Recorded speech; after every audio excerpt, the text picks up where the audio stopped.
Welcome to the WMMA Today podcast with Drake Riggs and I, Steve King. Drake's a little bit sleepy. He's still on East Coast time, so he might be dozing off. I'm going to have to carry him this week. We have a kind of a short lineup, but I'm sure we'll have a lot to talk about. Do the UFC 261 recap. A lot of stuff went down there. Submission Underground 23, which happened yesterday, and then a little bit of news and the UFC Vegas 25 preview. That's it. Let's go. With Dive in head first. UFC 261 recap. Ghost Phantom, we see you. Rain, we see you. And yes, sad day. All right. And there it is. The beautiful head kick heard around the world by Rose Namajunas. She ended up beating Whaley Zhang in the first round. I knew that she was a sniper, but holy shit, she caught Whaley off. Yeah, if you want to talk about precision snipes, I mean, oh boy, that was definitely one of them, sneaking that right into the guard, just It looks so good. perfectly, Yeah. making Whaley think she was going low. Wow. Yeah. Just, it was really too perfect of a shot, and man, it's a really big bummer. Not only because I think we all adore Whaley, and everybody here on the channel we were pretty clearly on her side, I think, in terms of just the build up to all this. Definitely, like the build up. You know, like the build up is what really like got me to really pull for Whaley. You know, Right. It's not that I didn't think that Rose wasn't good. I mean, obviously she was a champion, Right. And she lost by freaking like some crazy shit too. You know, like she got dumped on her head. Yeah, definitely. So, you know, she's a really good fighter, but it was the lead up that had me like on Whaley's side. You know, I don't typically take a lot of sides. I took Whaley's side on this one. Yeah. So there's that bummer factor, but the biggest bummer factor for me is that, as amazing as this technique was and this finish and all that stuff, because it definitely was amazing, I'm bummed because we didn't really get a fight. You know, we didn't really get a fight after an entire year, an unnecessary year away from fighting for Whaley, coming off the heels of one of the best fights ever, and then she's only in there for what, like 78 seconds. Like, man, that sucks, man. That is a big bummer for me in terms of, you know, I really would have loved to see them go at it for much longer. So for sure. Yeah, but you know, Whaley obviously not happy with the result, and thought it was stopped a little early, but of course I think there's no denying that it wasn't. It was a very good stoppage.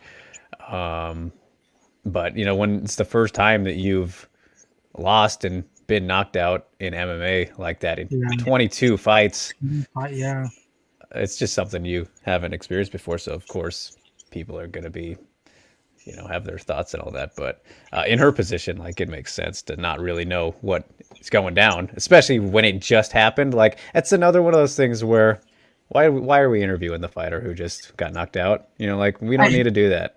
I despise that. He did it. They did it with Masvidal, with Whaley, with Andrade. Like, why are you doing this? I know. Why didn't he go up to Weidman? Like, you know, put a mic in Weidman's face too. Right? You know, like, yeah. It's fucking like, that's just mind blowing, like crazy to me. But how do you think they're gonna be like? I mean, Whaley, like you were saying, she hasn't lost in 22 fights. Like, she's never been knocked out. how do you think she's gonna be? How do you think she's gonna react? Like, fuck that. I wasn't done. Well, I think anybody would be like, fuck that. I wasn't done.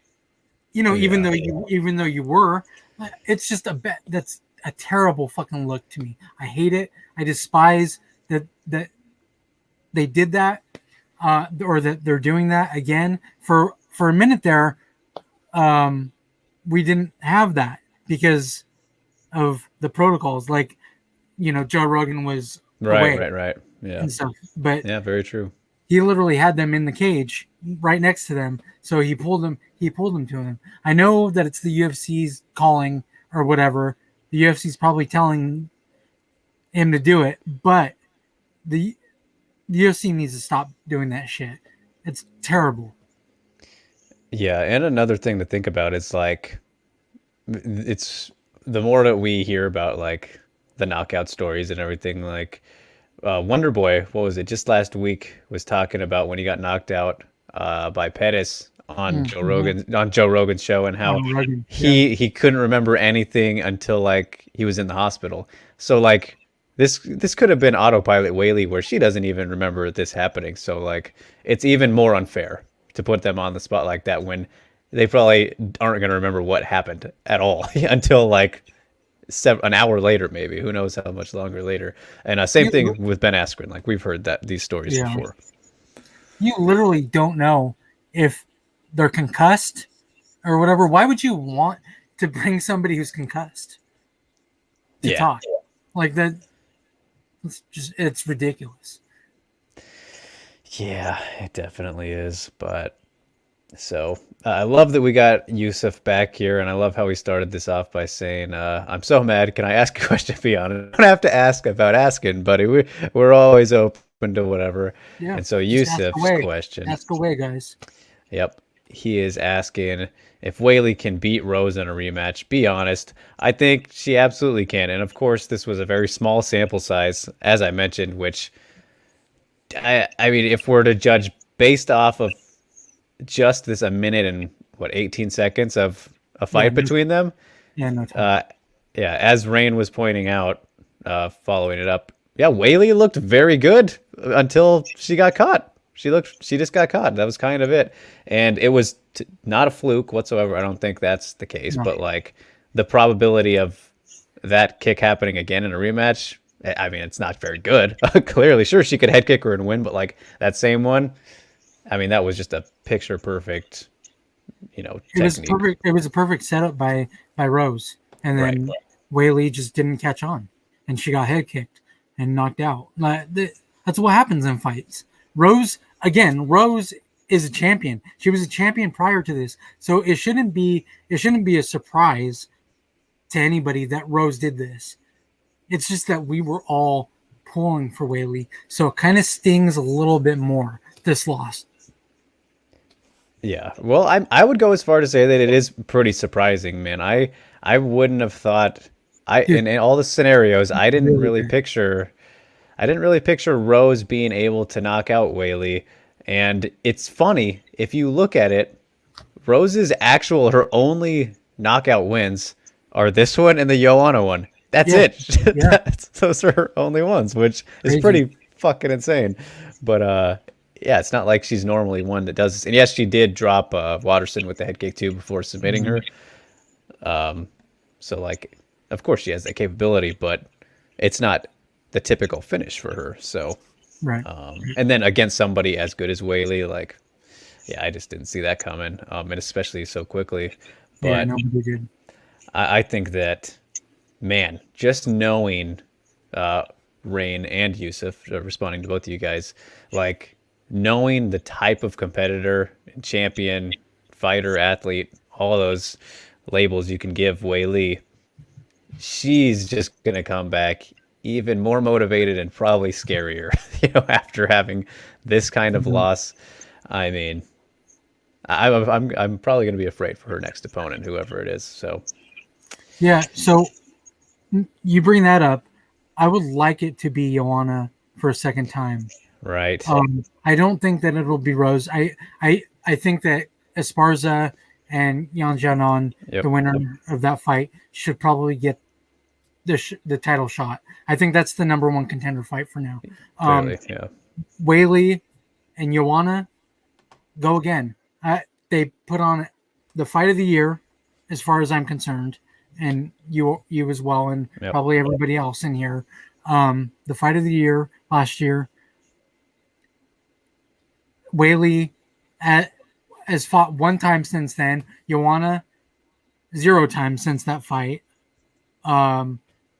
Just go again. Put them up against each other again, and let them go. Let them go. Fucking another 6th, 7th, and 8th round. So that's funny. Pat and I over at the Body Lock, we talked about this for a video just yesterday. It is not out yet, but I will share my thoughts with you guys anyways, because I love you. But you're saying exactly what I was saying. I think that, Dana mentioned he does like the idea of a rematch. And of course, from a business side, I'm sure he's a little upset that he lost, a Chinese champion having, Chinese champion having, the title so quickly. And as for Xiaonan and Carla, the clear contenders, right? Like, I think that, I was probably arguing a bit more than you were, but I think you could as well, that either of them, Xiaonan and Carla, could have deserved the shot over Rose, right? With the streaks that they put together, all of that. Yeah. But in terms of now, either of them versus Rose, as opposed to either of them versus Whaley, I think that it's a win-win in terms of who wins for the UFC and from like an interest standpoint, because you look at if we would have got so Xiaonan versus Whaley, that was the ultimate, what the best case scenario for things to line up, right? Obviously, we know that. If Carla would have won, it would have been interesting for kind of the hardcores like us, and who that's a decent wrestling challenge for Whaley, obviously, but other, less in the know people, they view Carla as how they do, which is, people don't like Carla because they think she's boring, because of the wrestling and stuff. Right. I'm a fan. Clearly, I'm a massive fan of Carla Esparza. I'm a big fan of wrestling. I think that it would be a great matchup. Whaley against Carla would be a great matchup. Yeah, but then if you flip the coin now, you got Rose. So then. Right. Rose versus either of them. So Rose versus Joanna. Let's say there's that. Then you got kind of right. Yeah. So then it's kind of similar styles. That you can do the China redemption story. There's then that leads to a possibility of, let's say Xiaonan wins that way. Then the potential. Imagine the China versus China fight with Xiaonan as champion, and Whaley comes back like didn't see that coming. But then. Crazy. What's maybe from a juicy story point of view, if Carla pulls it off, gets her title rematch against Rose, the person she beat to win the title in both of their UFC debuts, Ultimate Fighter, all these years later, holy shit, man, that's a really exciting thought and prospect, actually, and a lot of people I think would be a lot more excited in that than Carla versus Whaley, admittedly, just because. Everyone loves a good story, right? And man, Pat brought this idea up to me. He was like, if only they waited on announcing Tough and figuring that stuff out. But let's say everything lined up to where Carla versus Rose rematch, make it happen. If they could have been the Tough coaches, oh my God, that would have been incredible. Like, you want to get excited for Tough? Like, it could still happen. Whew. Yeah, I guess it could, but like, yeah, it would have been ideal if, worked out for this first time. But, man, and that would have been the first time, or if that could happen, that'd be the first time that two fighters who fought in the finals ended up coaching against each other for a rematch, like, and with the title on the line. Like, there's so many little things about that which are exciting. So that's that side of things for Rose and what could be next, right? But then you mentioned Whaley versus Joanna too. Do that rematch, which in terms of, again, the business side, that's a no-brainer to do in terms of make that a main event, make them go 5 rounds again. Why not? And that might be one of the only fights that Joanna will come back for, and especially now with crowds involved and stuff like that. Yeah, who knows what Joanna's even thinking. Exactly. Like, so I think she's pretty content with just chilling and being an Instagram model right now. Hey, but yeah, more power to her. But She's like in you there doing said, that. there's fans again, and that was her thing. There's no fans, I'm not fighting. There's no fans, I'm not fighting. Well, there's fans. Fans are Yeah. back. And now I think that this might be a better, I mean, at least definitely more justifiable because, we all wouldn't have been mad at seeing a, the idea of those two fighting again. Now, of course, how can you be after that first fight? But the problem was, give Joanna a title fight, like in that Holly Holm territory where you're just handing him out. Like that was the problem about an instant rematch in that case. But now that neither of them are champion and kind of have to make a push to, I mean, presumably get a title shot again, which they should have to, especially in this division, and how things have played out. That's a perfect. There's no reason not to do that in terms of a great fight and all that kind of stuff, especially as a main event. Could easily carry it, I think. Yeah, and then of course there's the option of like Mackenzie Dern. I see not stamina. What was it? Rue threw out the idea of fighting I don't think that Claudia, which no,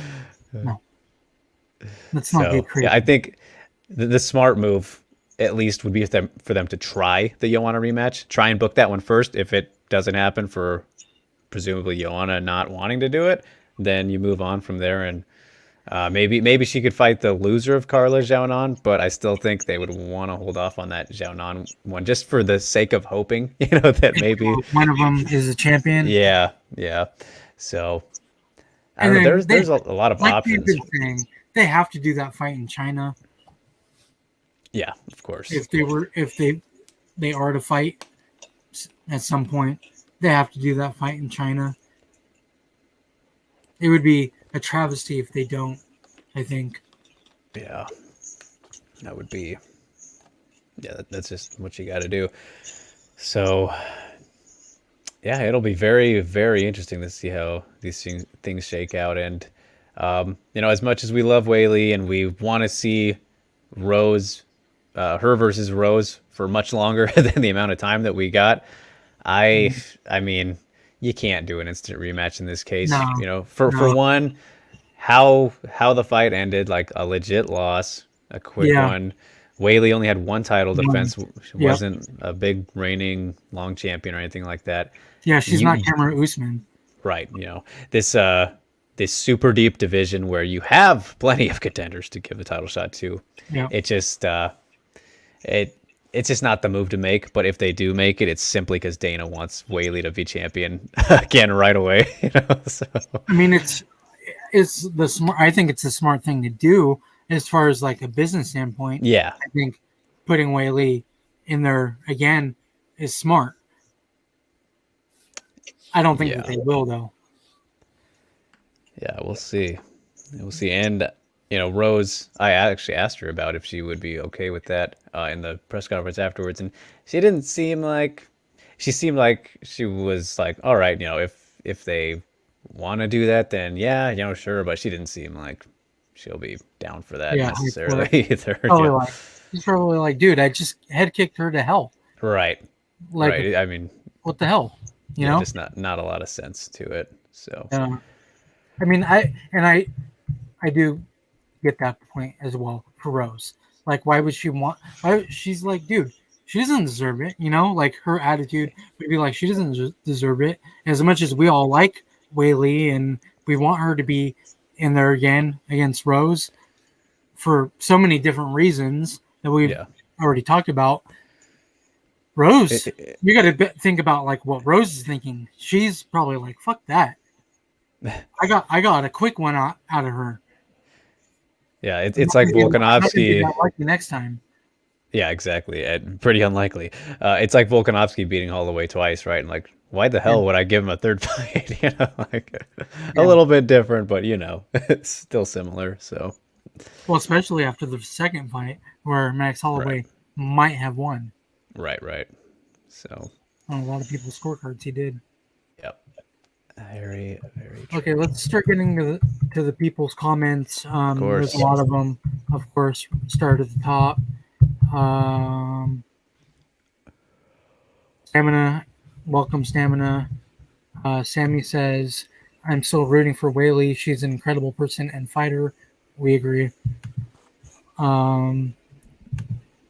Rain said, Whaley used the wrong defense, but credit to Rose for throwing that. You have to give Rose credit. I mean, that was phenomenal. It's a great knockout. Yep. Waleed, welcome. The fans booing Whaley made me so mad. Yeah. So we didn't talk about that, Drake, and you were there. Was it really loud when you're there? When you were there? Because we heard it on TV. We heard that loud and clear on the television.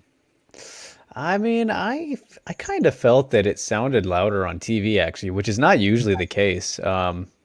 Well, I think what I was watching the whole entire card, I think that they kind of put like their mics higher on the audience side, so that right. we can hear more of the audience, because the boos and the woos were very clear. Yeah. They wanted to accentuate the fact that people were there. Right. Really put them in the stands. So, yeah, I mean, it was obvious that they were booing and all that, but yeah, it wasn't insane or anything like that. Yeah. So. It sounded on TV. It sounded like the whole arena was booing Whaley. Yeah, that's a little overblown, probably, but what's happening? So I mean, there was a ton of talk on social media too. So it wasn't just me. It wasn't just the fellas in the chat. It was literally everybody watching on TV. Okay, yeah. I'll tell you what was loud was the "fuck Jake Paul" chants. Those were very loud. Oh, was it? Yeah, every time that was going on. Amazing. That was very loud. We heard that loud and clear too. And then we also heard big hoorays for Nick Diaz as well. Yep, there was that. Who else did they show? They showed another. Tom Brady. Right. Yep. That'll always do it. So yeah, I mean, it was definitely cool to have that atmosphere back, dude. It really made it feel like it's weird, and it's funny. I was telling Dave Schmollensen, the Schmo. I was talking to the Schmo about it. I was like, dude, isn't it weird that this feels weird? It's weird it feels weird to have crowds, but that's actually the normal thing. And he's like, yeah, man, it really is, but it's really great. And I was like, yeah, no, it feels good. Makes things feel a lot more special. So it was cool. That's for sure. The Schmo. Shout out to the Schmo. Great guy. Rain says Whaley started fast. Oh, no. Oh, yeah. She was landing hard on the inside leg and jab pretty well. Yeah, her jab looked crisp up until it didn't. I mean, it was, she looked good for that up until that head kick. I mean, she was putting on the pressure on Rose, and, we all wish that it was more, but it wasn't. It's not. Hopefully Whaley can recover. Rue says she's gonna be fine. She'll bounce back. She's an ultimate competitor. She'll be fine. I think it's gonna hurt. It's gonna hurt her, but she'll bounce back. Yep, agreed. Whaley started faster than I've ever seen. Those inside low kicks and jabs were sharper than I've seen. Yeah. Yusuf says, I hope Whaley sends her to the Shadow Realm in the rematch, and this time Rose won't come back. Yusuf being mean on his Welcome Back show. Hey, man. Yeah, it is. It's Rose Phantom. I give Rose credit because the high kick Rose uses comes later in fights. She usually starts out with outside low kicks. Well, she kind of faked the low kick and went high, and that's why Whaley wasn't looking for it. Yeah, she pulled the leg back. You see that she was trying to avoid it altogether, and stiff, straight legged it But that did not help. Imagine Whaley fighting Gedalia as a tune-up fight. That would not be good for Gedalia at That's not all. not a I mean, logical one. there's just Gedalia is kind of a gatekeeper at this point, I think, and Whaley's not. Whaley was the champion. She's too good. She's too good now. Maybe couple of years ago that would have been a good fight. Yeah. I don't think it is anymore. I don't think it would be anymore. Stamina says cardio Gedalia would get pounded into sausage meat. Agree. Cardio Gedalia. Rain says Dana said the numbers on Rose Whaley was crazy in China. I believe it, man. I believe that. And I think them doing the numbers, the analytics on the numbers, they're gonna be like, shit, dude, we got to start right here. Let's push that shit. Yep. Especially with the UFC PI, they got to do a China card at some point. You got to have Whaley on there. Yeah. It's headlining, Yeah, there's that Joanna rematch right there. Yeah. And then this was about Carla Esparza. No, fellas, people don't think Carla is boring because of wrestling. They dislike her because she fights how she fights. People that dislike Carla love Tatiana. It's just Esparza, not her discipline. Fair enough. Yusuf, the only thing in WMMA I want is Tatiana Suarez back. Yep, We all do. Rain says she's injured. She injured her shoulder in training and also her hand, and she won't be back for a while, according to Ariel. Oh boy, that is tough. That's not something that we want to hear at all. Ghost Phantom, it's just sad to see the crowd boo Whaley. She's been respectful, hardworking, and puts on great fights. Mm-hmm. How about re-offer Whaley at the fighters that turned her down? Watterson, Joanna, Gedalia. Watterson and Gedalia get worked by Whaley.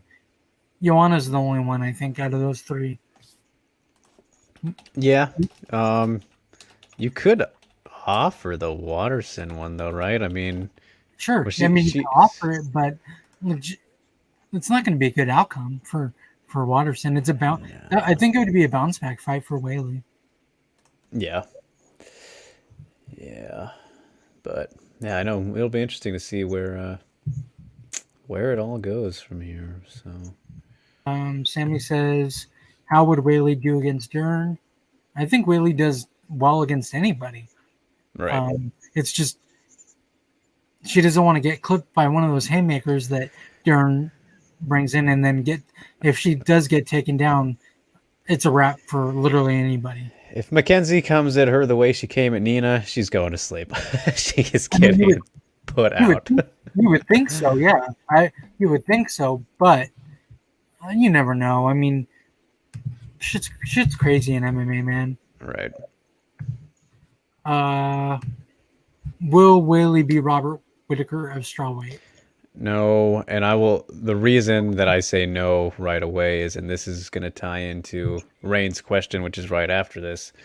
She's in a spot right now where, yes, she's only one win away from a title shot because of the fact that she has the platform and the support of, the country that she's from, which I'm not phrasing that as a bad or unfair thing, but we know that that's the case and how the UFC is going to go about it because I agree with that. It's a smart move, right? And not that she shouldn't be, I guess, necessarily, depending on, what happens. I mean, I would say 2 more for her just because, again, how great this division is and how many contenders there are that, she'd have to beat 2 of them, especially after that kind of loss.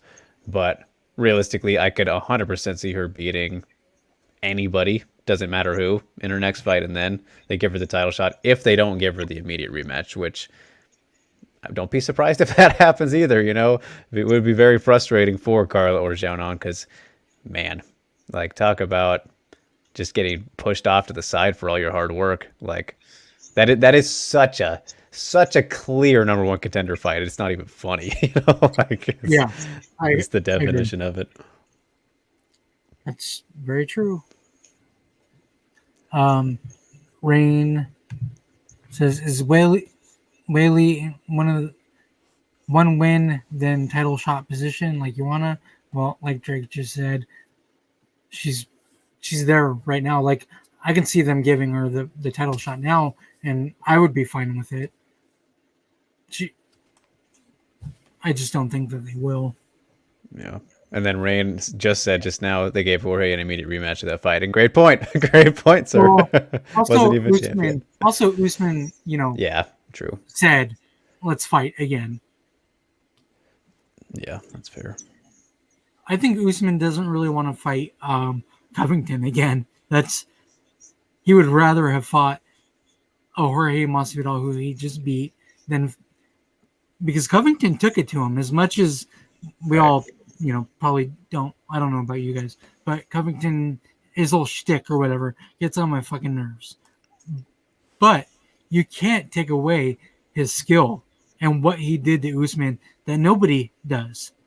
So of course Usman wanted Masvidal more than Covington. Plus, we didn't even see fucking wrestling in that fight. I know. That's why it'd be funny if the rematch is all wrestling. How great would that be? Oh, dude, I would love it. Yeah, I would love it. Oh, man.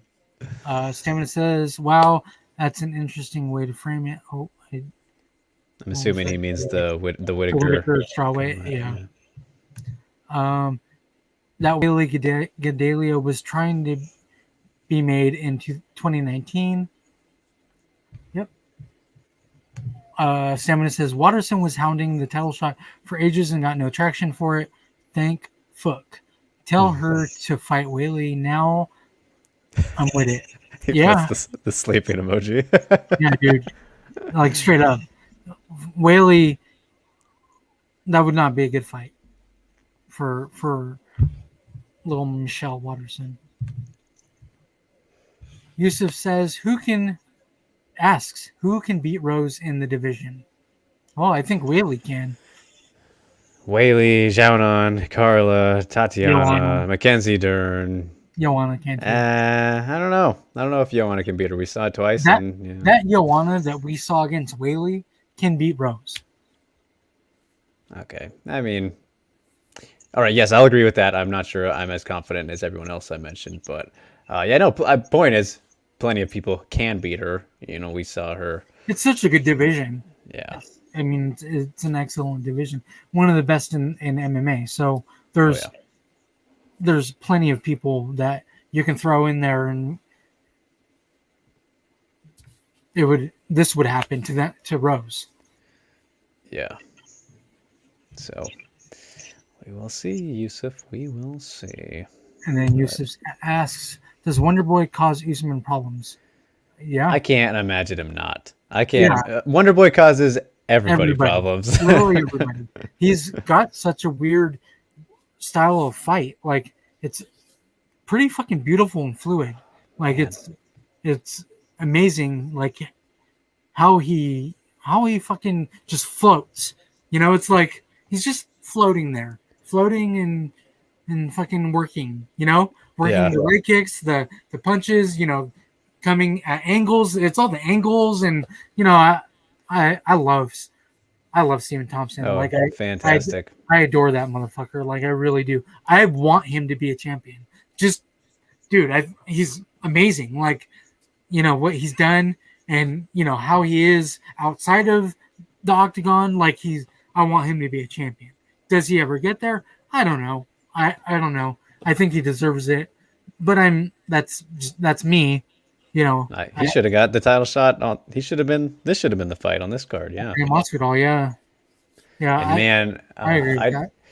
I would just want to see it even more as Usman's striking gets better and better. Like, it's already such a puzzle that Wonder Boy is, and for maybe grapplers, like, of course we look back at the Woodley fight and the approach that can be taken there, which I surely won't be the same for Usman, but like just how he would deal with Wonder Boy. And if you look just at this fight that just happened in this Masvidal rematch, as great as Usman was looking, Jorge was hanging in there. He looked pretty sharp too in this, and there were some times where Usman was really overextending like a little bit, putting himself out there to where if that was against somebody like Wonder Boy, man, there were some head kicks wide open that he's catching him with, man. Like it is very possible that Wonder Boy could knock out Usman just because of if he leaves himself available like he did against Masvidal 2 nights ago.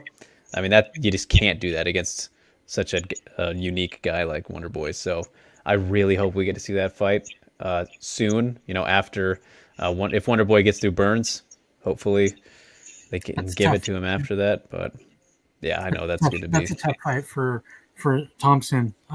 Just because both of them. Just because of Gilbert Burns' jiu-jitsu. Yeah. So. Stamina says, Kamaru finished Colby. He already had closure in his mind regarding that fight. Jorge felt like unfinished business. I don't know. I guess. I mean, I think that there's still heat there with Usman and Colby. Yeah, for sure. I get what he's saying though because of the finish. I understand. Yeah, no, I understand it. I completely understand it. But Colby really gave Usman his toughest. I had Colby winning until that jacked his jaw. Yeah. Xiaonan, unfortunately, is not the physical athlete that Whaley is, but she is still just as technical. So I actually think that Xiaonan is pretty physical. Well, that's what I was going to say is if you look back at her last fight in particular, she came in the best shape of her life against Claudia. Like she was, remember how toned and fit she was for that fight? Like compared to, it was, she was like rock hard. Like, yeah, it was noticeable compared to her fights before. And I'm not going to say, Rue, that she's at the same level of physicality as Whaley, because that's just very hard to be there. But I think, she's probably closer than, maybe you or other people are giving her credit for, at least from what we saw against Claudia. So, and who knows if that'll make a big difference in a matchup like Rose. It'll be interesting to see in the Carla fight where that's something that is going to be an area played with, I guess, physicality from, Carla imposed onto Xiaonan, how she handles it. But if we're going off her last fight, I think she looked definitely capable of showing she's a very physical athlete. Yeah, we'll see, man. We'll see I'm so excited for that. I love Xiaonan so much. I can't wait for that. I love Carla so much. We're conflicted on that one. Rain asks, do you think the UFC would give Whaley easier non-title fights like they do with Joanna? I mean, is it fair to say those were easier fights for Joanna? I don't think that they were. I don't think that they were. And that division is just so good right now. Like it's the best it's ever been. While Joanna was champion, it wasn't as good as it is now. It was good at the top, but you got contender after contender after contender coming up the rankings. I think that, I guess, what Rain's pointing out though, if you compare, like it was Tisha and Watterson have been the two non-title fights since she lost her title. Yeah. Comparing them to everyone else in the division, I suppose maybe at the time, I guess I see what you're saying by easier, but I don't know.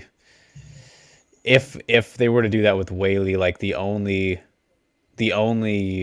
two that they could get away with, like without pushing her way too far down the ladder, right? It would be Watterson or Claudia, who we've already mentioned. Like those are fighters who are still top 10, back at the top 10, that just probably won't be champion at this point, but they're still very, very good and will beat a lot of people.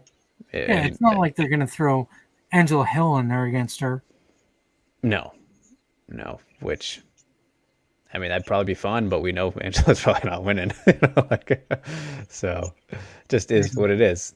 So, she's at the top for a reason, right? Like anybody below her is going to have a much harder time than vice versa, I think. So yeah, we will see. What is Stamina talking about here? He's talking about Usman still. Oh, The, okay. the heat is all one-sided. Covington, the whole toughest fight. I had him winning narrative.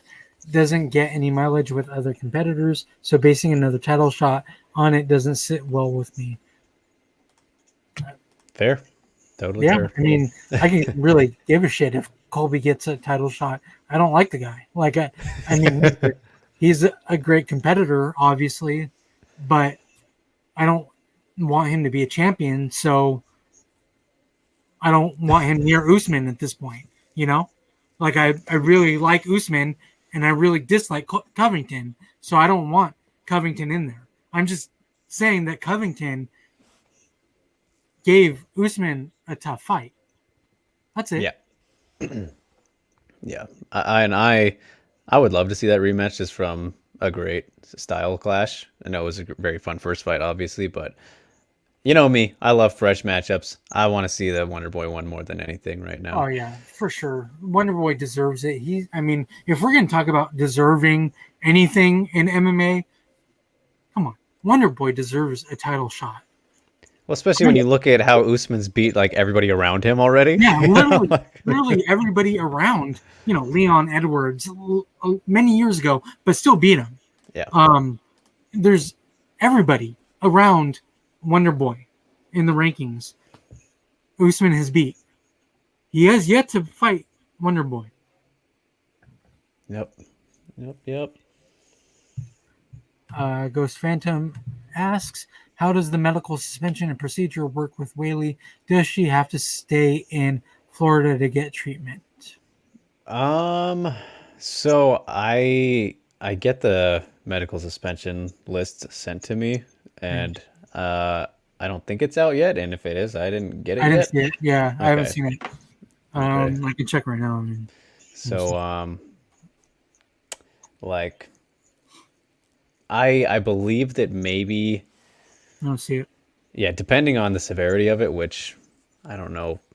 I don't know how bad. You never really know. It's pretty up in the air. But maybe she would go back to Vegas first and then leave, and she'd be in Vegas for a little bit, like a week or two max. I don't think that they keep anybody anywhere beyond that kind of time frame, depending on what it is, of course. But yeah, I think she should be able to go home relatively soon.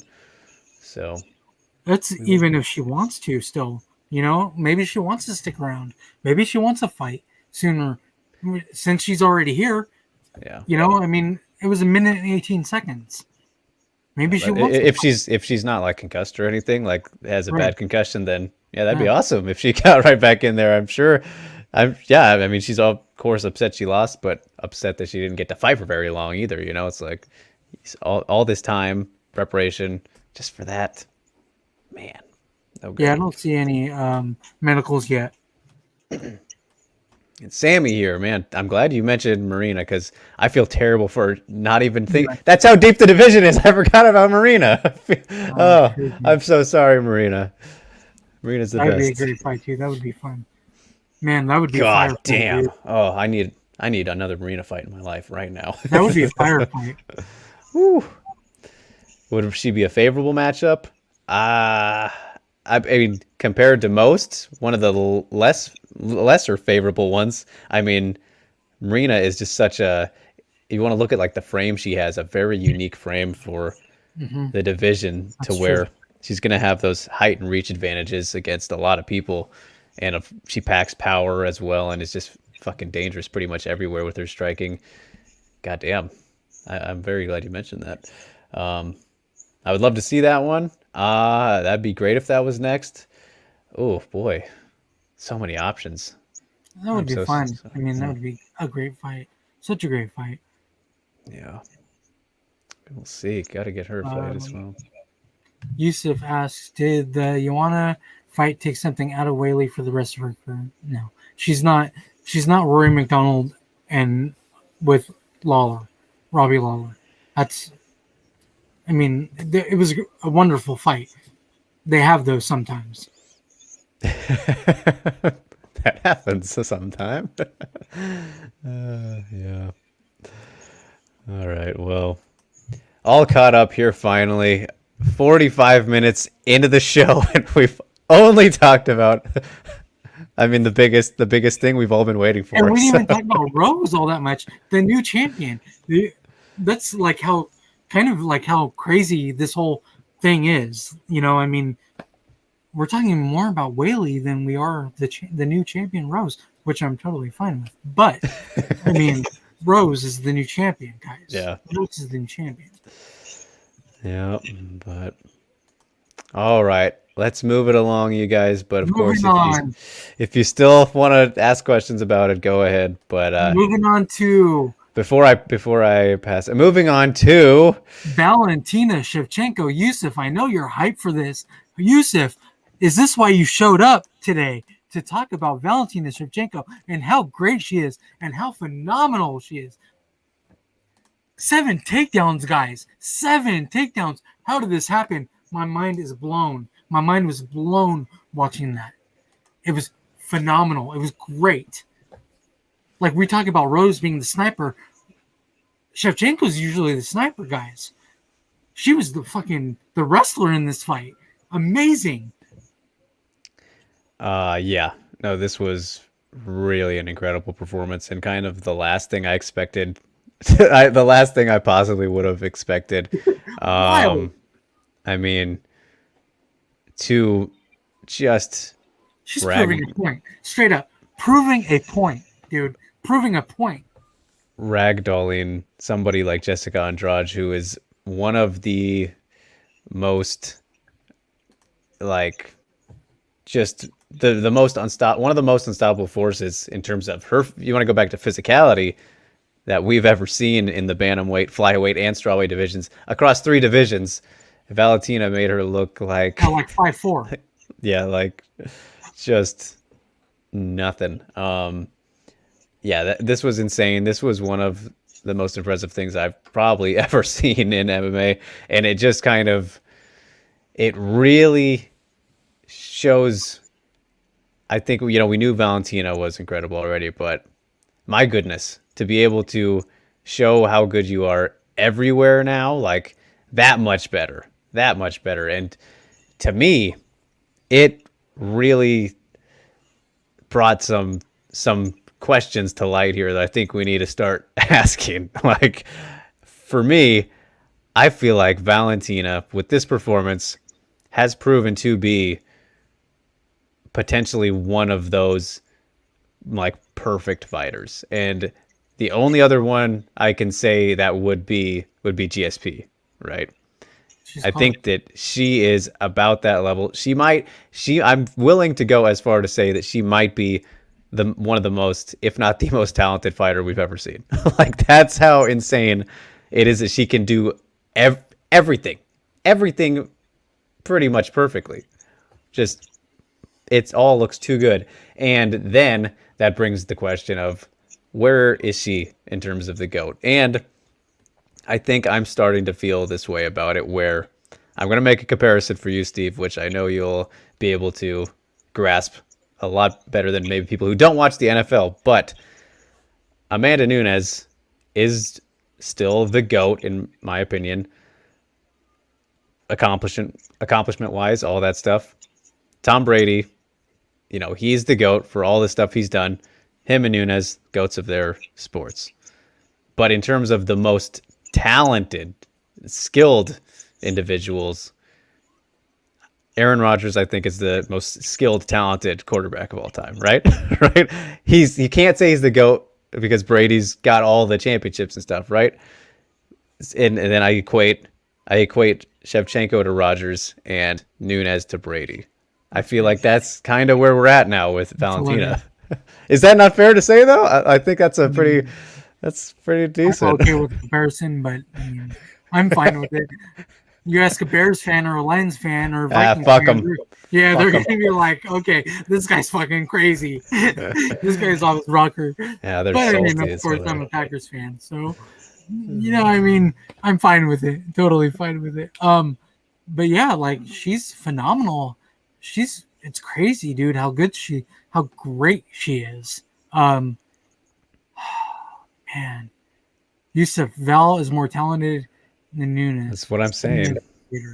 Um, But then it's weird because with all that just said, I I just still think that Nunes probably wins again. I Like, want to see like I've we've talked about this like like a lot. I'm at that point where there is no other fight for either of them. I don't care about Lauren Murphy. I don't care about anybody in bantamweight for Amanda Nunes. I don't care anymore. right. The the two greatest female fighters probably ever. They need to fight for the third time. It needs to happen. Like I'm done. I'm done. Of course I'll watch Valentina fight whoever they match her up with. Of course I'll watch Amanda Nunes fight whoever they match up with. But my heart will not be in it as much as it would be with Valentina and Amanda fighting each other. Oh yeah, yeah.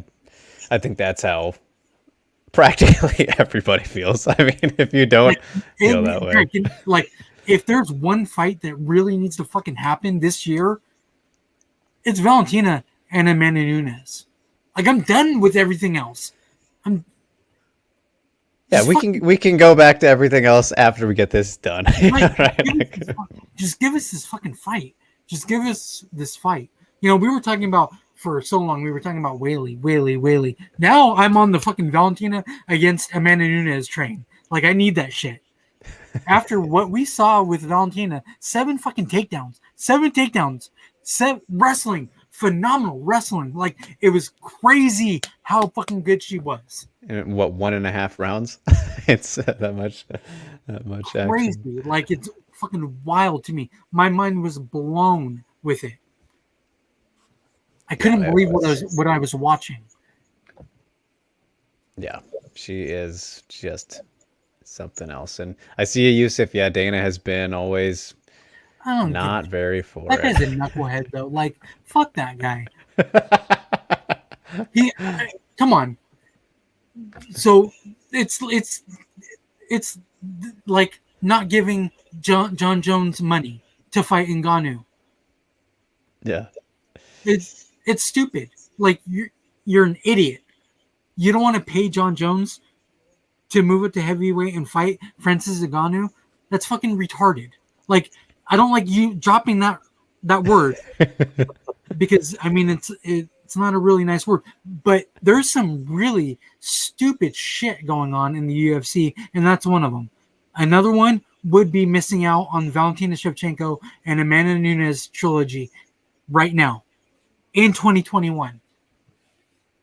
We still have a lot of months to go in 2021. Tell me that they can't fucking make that fight. Tell me they can't.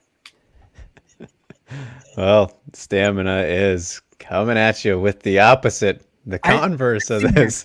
Coach Shevchenko Nunes 3 and fuck all campaigners for it. Short-sighted and consequential bullshit. No one fighter should be that important to another fighter's legacy. Clean out a division. Actually, they are. That's the thing, though. Like Lauren, really, Sam, did you see Lauren Murphy beating Valentina Shevchenko or anyone at bantamweight right now beating Amanda Nunes? We don't.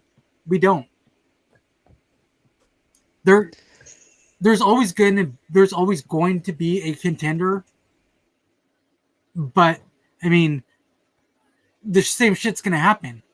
Jessica I was a contender, and look what happened to her. Like it's they can throw anybody in there at some point, but fuck, whatever. We'll see.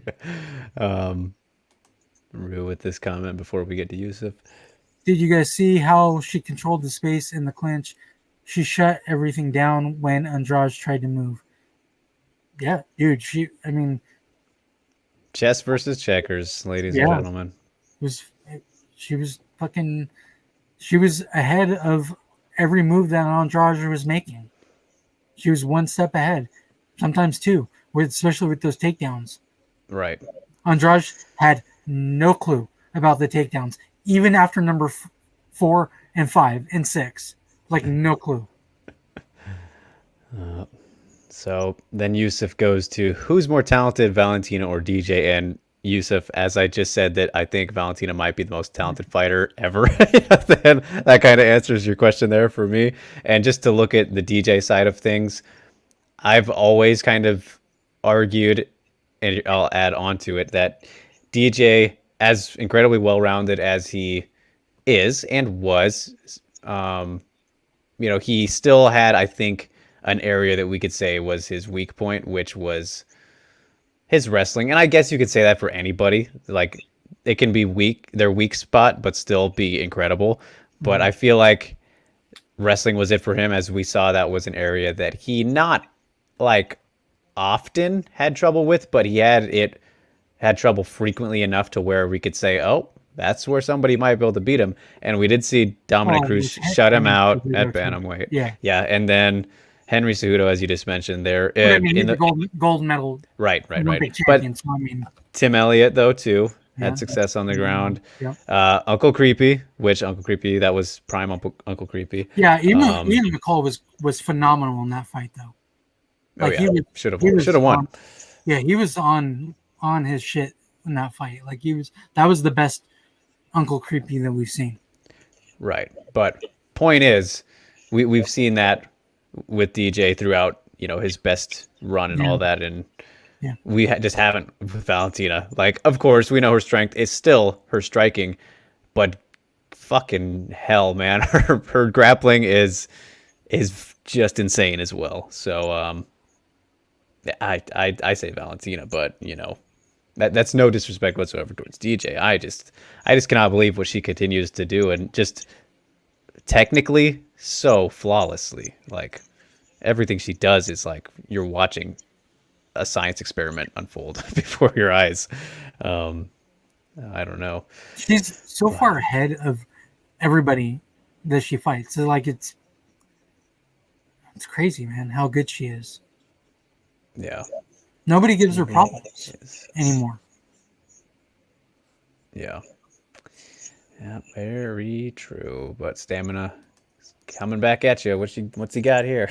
Yeah, that's fine. It's not about whether I can see Murphy or anyone else beating Valentina. If the division exists, those women should all fight for something in a championship. If they don't matter, sack them all. Okay, that's fine. Like, I agree with that. I'm just saying that right now, it's the fight against Amanda Nunes makes sense. Just for a third time. People think that Valentina won the second fight. Well, they're better now. They're better than we saw them. Oh, yes, they are. And they both were both of them are very good there. Yeah. Yeah. Yep. Sammy said, Grandmaster versus novice in chess terms, as Ghost likes to say. Yep.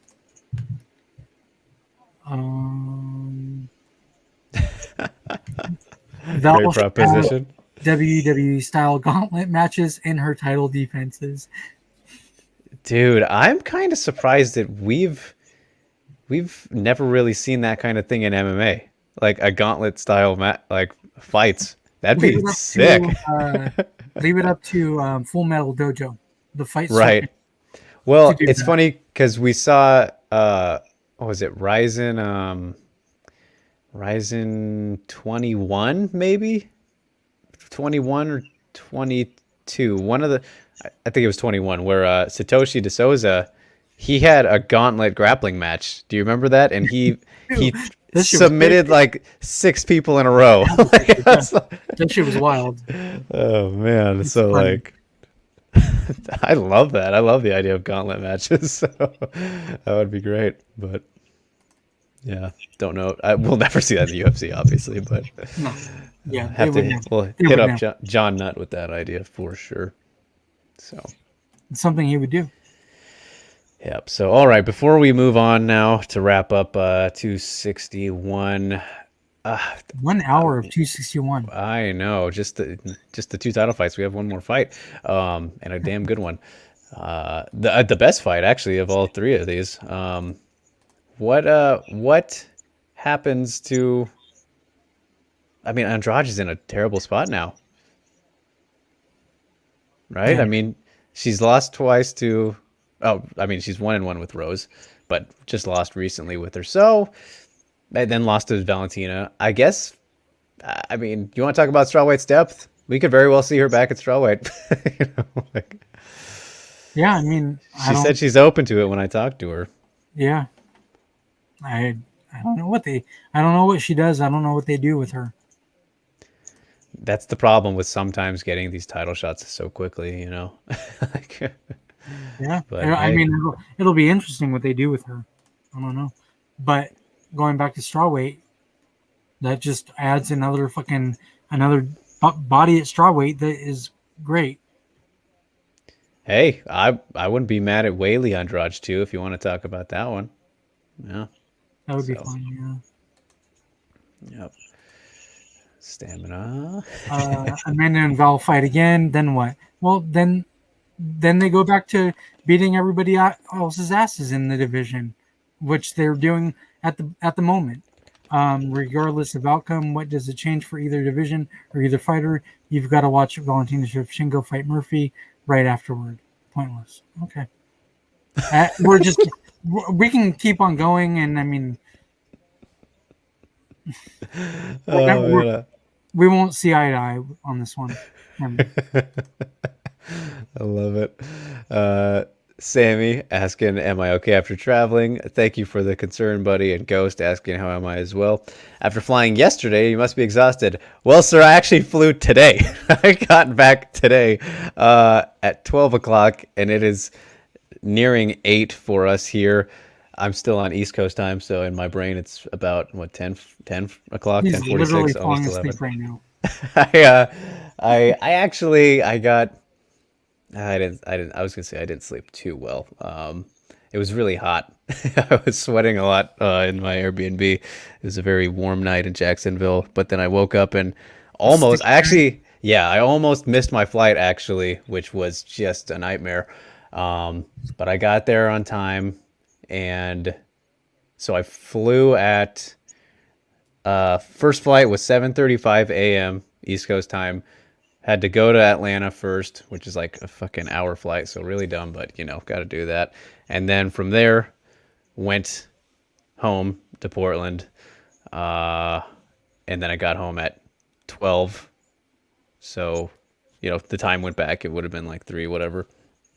Got right off the plane, get home, do an interview with Elizabeth Rodriguez. So you guys can expect that coming up here or probably next week, because I've really lined up a whole lot of stuff coming up here. So no off days. I'm just go, go, go. I can't wait for the weekend, but I guess I'm not going to get a break until then. So yes, I'm feeling pretty energized actually now that the show's gone. But before this, I woke up from a nap and I was like, oh, I'm feeling it. I'm feeling the jet lag. So yes, got back today, but I'm okay for the most part. You guys, I'm still here. We made it. It was a pretty great week overall. I didn't hate myself at the end of it, so that's always good. But yeah, I'm fine, Rain. It's just I'm fine. Jesus Christ. You guys are too kind. I love you. I appreciate it so much. But yeah, I got some exciting interviews lined up, you guys, and that Elizabeth Rodriguez one was really fun. She's at a Lobo gym, so we talked about the fun that she has with Irene, and Alexa has her fight coming up at Lux. That is next week as well, Cinco de Mayo week. Yeah, she's a fun little prospect at flyweight. So at a Lobo gym, can't go wrong with Lobo gym. Any of those fighters. So yeah, quick shameless plug there, and then plenty more, as I said. Oh, and the Alimale one is coming probably tomorrow as well. So stay tuned for that. But anyway, let's finish up this recap now, as we're over an hour. Starting off with the opener of the night. What a great fight this was. Ooh, Ariane boy. Gonzalez versus Luanna. It was a hell fight up until Gonzalez knocked her out in the second round. Man. But there were scrambles. It was crazy. Oh, too kind, Rue. You guys, you're making me blush today. just trying my best out here on that grind. But yeah, dude, man, what a way to start the night. Like it just right from the beginning, with the first 5 seconds, they go out there, they meet. Liang Na drops Carnelossi briefly. Like this was right away. Yeah, this was totally how you would imagine that energy for being back and what it does for these fighters. And I mean, I guess technically neither of them actually fought without a crowd. I know that Carnelossi did not, because she was out since 2019, and I'm pretty sure, not 100% sure, I think we talked about it last week, where Liang Na, I think her fights in China did have crowds. So they actually really, it wasn't like that kind of thing for them. But of course, being on the UFC, Carnelossi coming back after the layoff, and then Liang Na making her debut, that was enough fuel, obviously, for them to come out swinging. This fight was just awesome, man. Really enjoyable. Crazy first round. Wow. Liang Na kind of got clearly a little bit spent towards the end, and then finished relatively early in the second round, which bummer. Really like Liang Na. Of course, spoke to her ahead of this. And also another shameless plug, spoke to Ramona Pascal, who was in her corner. If you didn't see that interview this week, you can check that out on SCMP MMA. So yeah, I think that they both looked very good in many areas. Liang Na, I mean, if you just want to start out from the beginning of that fight, that shows you just how much her striking is improving along with her already great grappling. Like, she took this fight to where she needed to take it, but showed that she is very much improved on the feet. And we were talking about last week Carnelossi being the one to find that sweet spot. Liang Na finds it right away. Like, you love to see that kind of thing. And of course, Carnelossi hits very hard, and she was able to put it away in the second round. But this might have been maybe. I don't want to blame it on the weight cut. It's a fair win for Carnelossi, but I've never seen Liang Na, kind of gas out like that from those exchanges. But yeah, she got really exhausted. She, I believe it's fair to say she had one of the rougher cuts out of all the fighters, because of course she initially weighed in over by, it was just a half. So she used the towel and, took off everything and made it. But when you have to do that, it's like, all right, this wasn't probably the best weight cut. So, that could have been the reason for that. But yeah, I think they both look good regardless. And I'm really excited to see what is next for them. But man, great way to start the show, dude. Right? Yeah, it was crazy. Had everybody fucking pumped after that, Yeah. And yep. Sammy pointing out how Song Yudong had to help her up after the first round. Was that Song Yudong? I didn't. If it was, I didn't realize he was there. So okay, that's cool. Yudong. But, geez, yeah, it was absolutely great way to start the night. Rue pointed out, yep, she dropped her in the first few seconds with that right hand. I mean, just beautiful. That was just picture perfect. Very sharp stuff from Liang Na. And Stamina says that she had the mother of all adrenaline dumps, all heart technique all over the shop, and I barely blinked for any of it. Magic man, it was phenomenal. It was great. That first round was fucking fantastic. Yeah, like if you can give a round of the year at this point, they deserve to be up there. That was a very good one. Yeah, no doubt about it. So. Just happy to have Liang Na here. Too much negative energy after 261. Well, we're talking great things right now. I mean, let him give me the love, Steve. Come on. Got to be positive and give love to Drake for covering it. Absolutely. Drake did great, phenomenal this week. Appreciate it, you guys. Rain says, man, we asked for Ramona on SCMP, MMA, and Drake delivered. Thanks, Drake. Yeah, buddy. Try to be a man of the people as much as I can. And Ghost for the inside info here. I always let you guys know that I'm willing to ask your questions if you have any at like the press conferences and stuff, the media days. I'm always happy to have more, topics or thoughts, whatever to throw out there at them. So if you have things for me, let me know. And yes, Ghost gave me plenty of Whaley questions, which I was fully intending on asking at the press conference on, what was that, Thursday, but I did not get a hold of the mic, which was a bummer, but hey, nobody did. Like they it was gave fast, like huh? Yeah. 4 people the mic or something like that, right?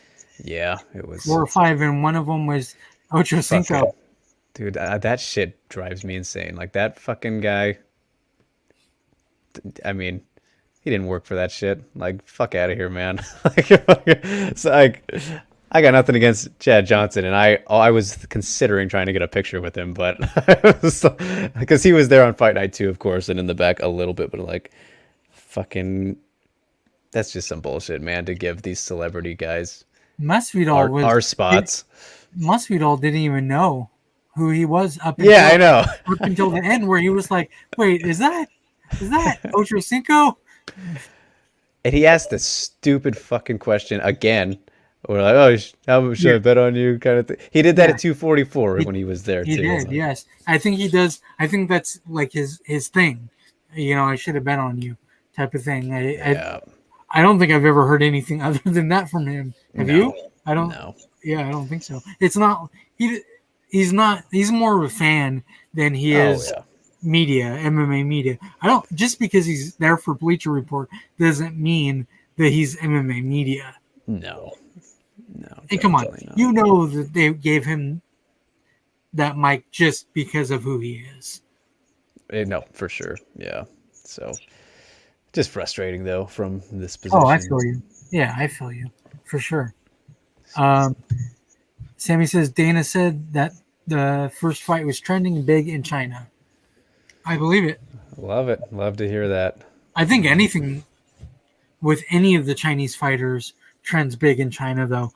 Such great fans of the sport, and they follow their own. They're very true to themselves, to their own. And even though, unfortunately, they all lost at UFC 261, they all put up very good performances. And man, I saw some I don't know if it was any of you in the comments, but some people asking me like, does this show that it's like a waste of the Shanghai PI? And it's like, no, get out of here with that. Yeah, like, no, I don't think so at all. Don't bring that at me. I think they should put all of those same fighters on a card in China, and we would have, better fights, better outcomes, I think, from all of them. Yeah, I mean, of course, not having to do those crazy travels and all that kind of stuff, but yeah, it was funny. Xi Ming actually messaged me. What was that? I was talking to her this morning when I was scrambling, actually, and she was like, "Yeah, it was really cool seeing you at the event, and this all the Chinese fighters lost." Like, she's like, they didn't do the right strategies, and like, that what happens. She's so funny. So that's too bad. Yeah, that sucks. Yeah, I know. It was funny. She was messaging me from the like the Shanghai PI spa area. I was like, that looks nice right now. So, shout out to Xi Ming whenever we can give her some love. But Sammy asks, says, the fans in China are very well educated in Shenzhen. They react to things that happen on the ground, which is great. Yeah, absolutely. So, all right. Well, that is UFC 261, you guys. One of the most ridiculous roller coaster rides, I think, of emotions and excitement that I've ever gotten to be a part of. So that was really, really something. From that great first fight to one of the darkest atmospheres I've ever been a part of when the Chris Weidman-Uriah Hall fight happened, to then afterward just a masterclass, and then an upsetting, co-main event, and then a mind-blowing, probably my favorite knockout of all time now is that Kamaru Usman Jorge Masvidal one. Like, man, Wild. like, Usman's so good, man. Usman is so good. yeah. So He's I great. hear, He's I hear great. you, Sammy. In terms of, you know, in terms of the fighters that maybe we rooted for, like, like Liang Na as well, and Whaley and all of these people who didn't really do too well, and Jessica Andrade as well. Even if she would have lost, which was likely no matter what, at least to do better than that. So that's a bummer, as she's a great person and gets a lot of unnecessary shit.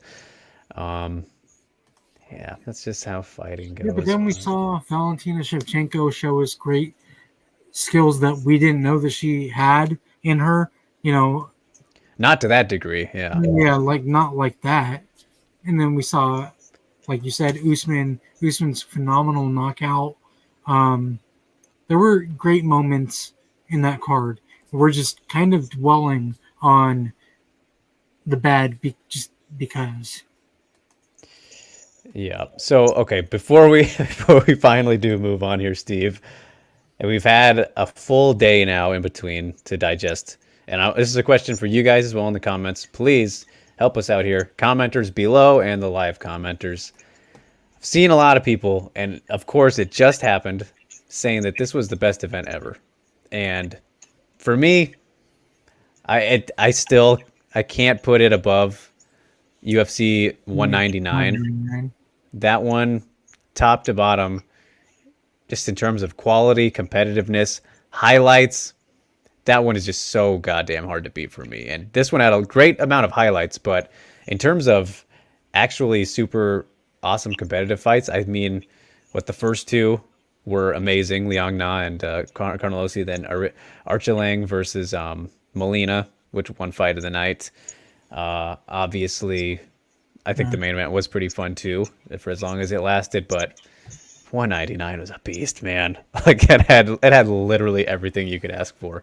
It did. I would say 199 was better. Yeah. So. I mean, this one was great. Don't get me wrong. Yeah. But a great card. Just like crazy shit happened in this card though. Yeah. Yeah. No, like, just those first two main card fights back to back, like. Yeah.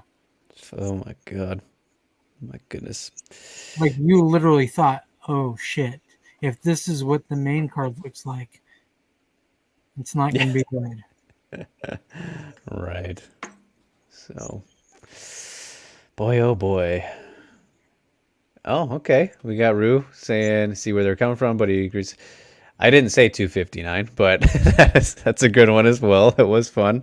259 was pretty fun, but yeah, it's going to take something very special for me, I think, to see 199 even contested with. Like, whew, that one was just a monster. So, agree. And I saw people mentioning 217 as well, which was also very good and a pretty iconic one. 217. That was GSP Bisping. GSP Bisping. Yeah. That was also a great card. Yeah. All right. So let's breeze on through here with Submission Underground 22. I missed this, Steve, because I didn't see it either. Okay. But Liz Tracy. I completely forgot that it was even on. Honestly, I watched Mason Fowler. Right, guy is just he's the new Craig Jones. He's the new Craig Jones on the block. Liz Tracy ended up beating Jillian Robertson via armbar. Was it? I don't think it was in overtime, right? I think it was in. So I saw it said 18 seconds in the bottom of the first or something, which I was like, I don't know what that means. Like 18 seconds. So it took 18 seconds for apparently Liz to put an armbar on Jillian Robertson. Wow. If that is the case, then give her that contract. Like I was saying last week, you beat Jillian Robertson, and if it was just like that quick, I could do it. So I actually think I should probably try and hit up Liz Tracy. You know, she's from Portland as well. Go catch up with her if I can. But yeah, 18 seconds. I know. I'll have to see. I'll have to check. What is it? Shannon's Twitter. She's usually sharing those. So Stamina caught it though. Not Rod recommended rewatch because he likes Jillian Robertson. That's why. Yes, he's a Jillian Robertson fan. Yep.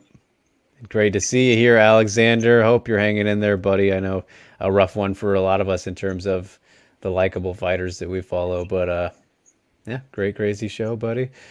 Thanks for tuning in.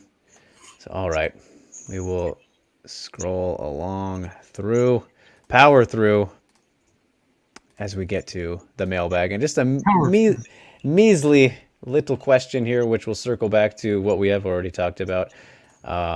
Ghost retracted his because apparently we got to it. I don't remember what it was. Apologies, sir, but if we talked about it, then you're welcome. So, Twitter mailbag, let's open it up. Where did you even put that? I didn't see it. He DM'd it to me. So. Oh, okay.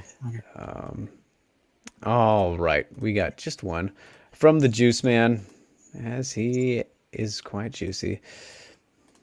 Let's get into it, which is a very interesting proposition here.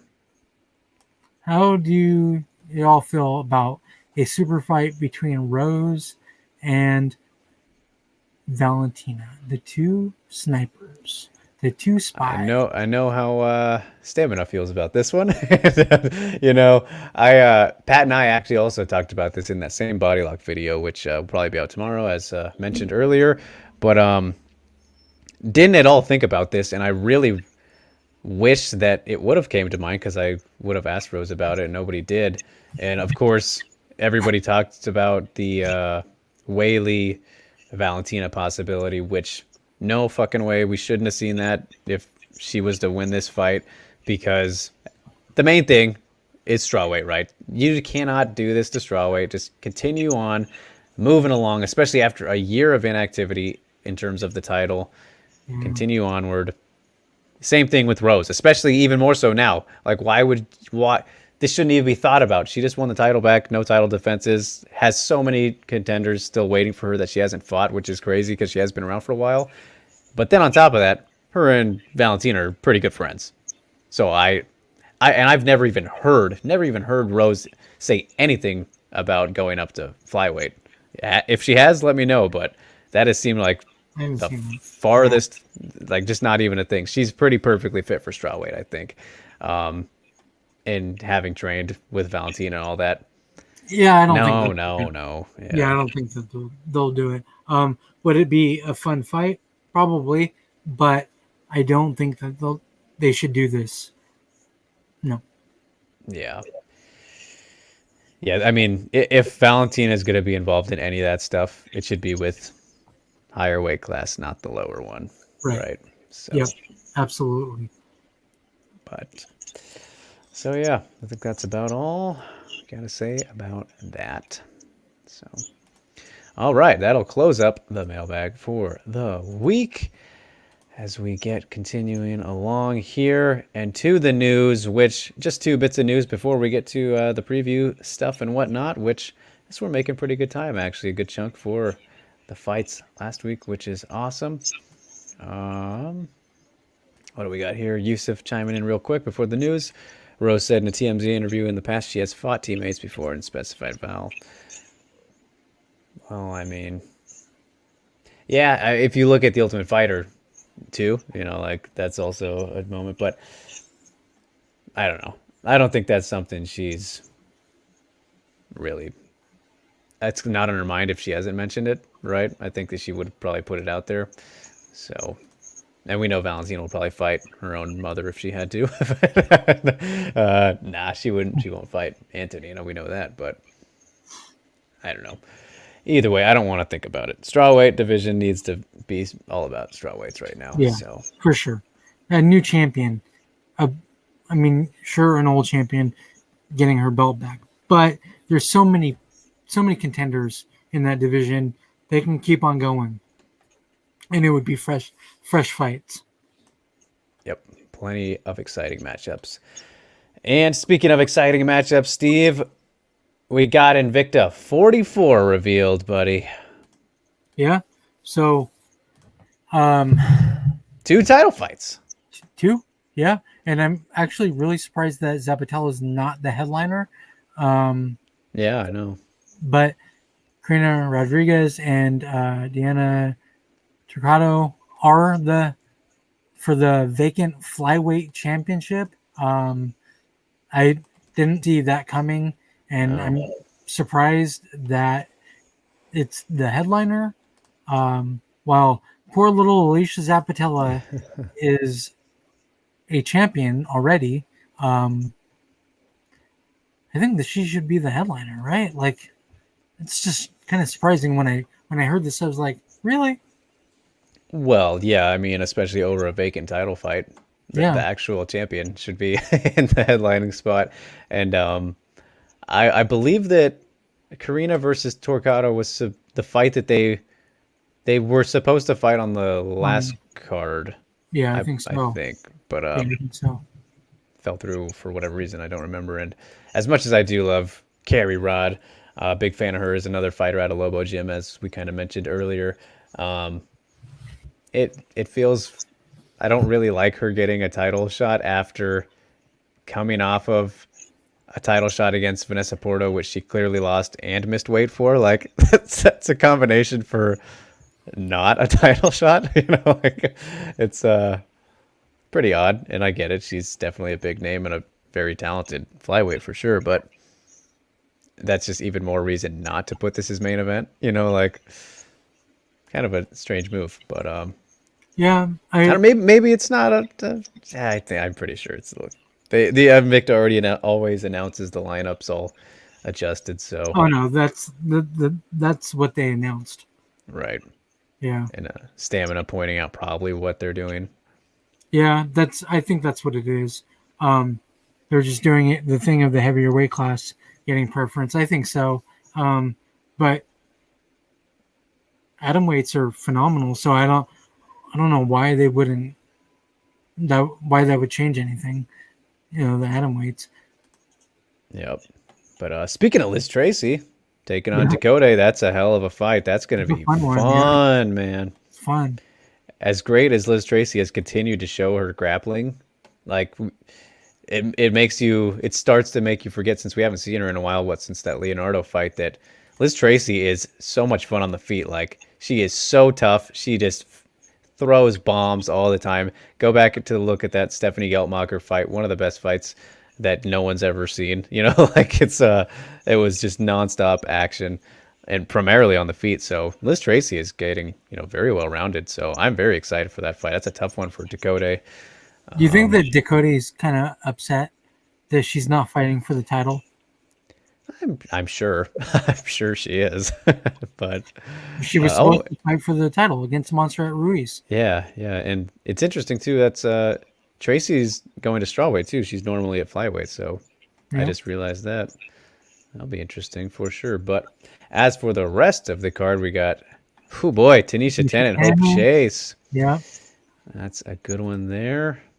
That'll be good. Claire Juliana Miller and Claire Guthrie. Guthrie.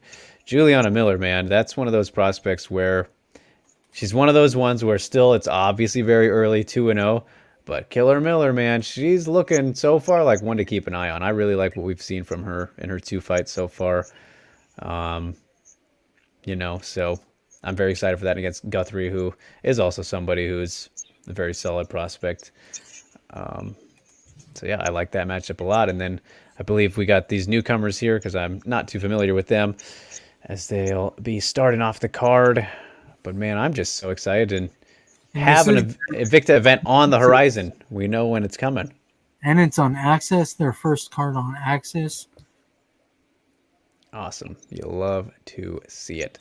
I'm gonna be very curious to see how much they change, if anything, because Shannon's very dedicated to her craft and all that. But you would think they'd maybe Yeah, I don't think that they'll change change things up that a little bit. much. I'm thinking maybe in terms of production value and how it looks on the TV, maybe how Bellator is kind of changed, it gotten a little bit cleaner for Showtime. Looks really good, yeah. Yeah. So something like that maybe, but either way, gonna be great. So And this is in Kansas City, right? yep. Starting off at presumably the Fight Church. That's where they will be back at. Fight Church again. Love it. Love it. So that'll be awesome. Love Invicta.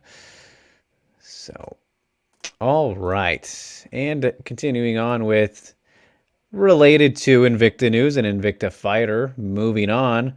Didn't see this one coming, Steve. I don't know if you talked to this fighter very much. I think you have. Maybe correct me if I'm wrong, but Pearl Gonzalez is leaving the game for now. Yeah, I've talked to Pearl Gonzalez a couple of times. Yeah, she's going to bare knuckle fighting championship. Where you would assume that her matchup is against Paige Van Zandt. That's a big fight if they do it. Man, I didn't see that coming at all. Again, something else. We're just not seeing shit come. They're hitting us from all sides this week. Yeah. But she says, I made this biggest sacrifices of my life, packed up everything and moved back to Brooklyn, or moved to Brooklyn. She's originally from Chicago. Right. Permanently to train with the greatest female boxer in the world, Amanda Serrano. Amazing. I promised to dedicate my life to becoming the next BKFC world champ and couldn't be happier to start this new chapter in my life. So I think that they'll probably give her one fight before they go with Paige Van Zandt.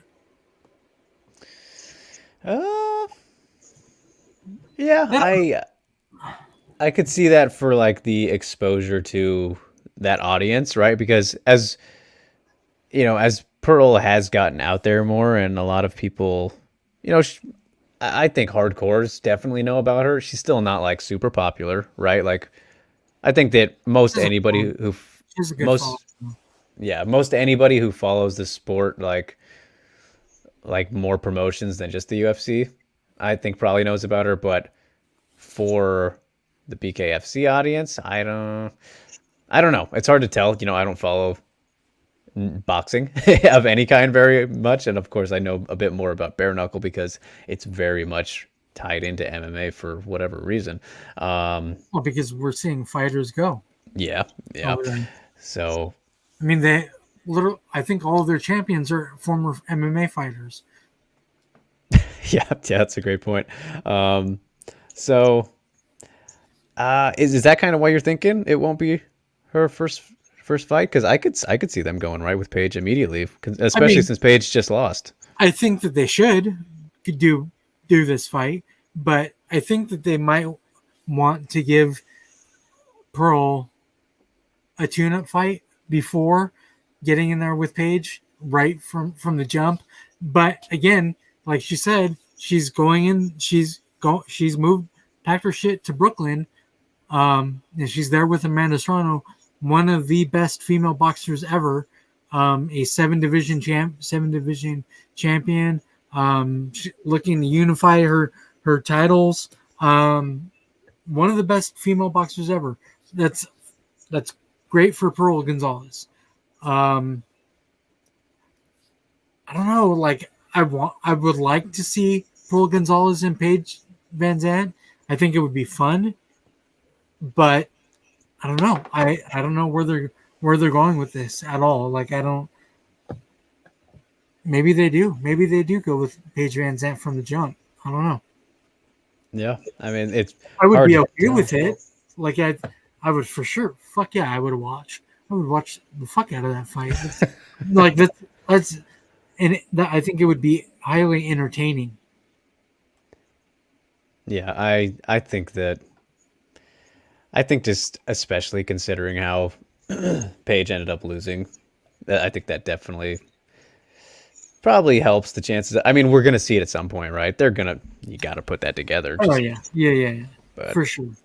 Whether it's the first fight or not is kind of the question. But good for Pearl. Really doing a lot of things lately, right? Like she's been doing commentary for who has it been for? It's the one that Bellamir's fought for, right? What is the name of them? I can't think of it right now. Yeah, it's the one in Mexico. Yeah. Icon Fights. Icon. Yeah. He's been doing some commentary for them, Yeah. and just really staying busy, finding these opportunities. Good for her, man. Good for her. Yeah, I mean she's doing her thing and she's really marketing herself. She's marketable as fuck. I mean, she's a gorgeous girl. Like she's I'd love to still see her in MMA though, honestly, because she really found her stride once you went up to flyweight a bit there. yeah, I mean, I don't maybe she's not done with MMA. Paige has even said she's not done with MMA yet. Right. That she would want to go that she would want to go back to it, Yeah. But I don't know. I guess the money's there. All these fighters are going to bare knuckle right now, and I'm assuming the money's there for them. Otherwise, Yeah. they.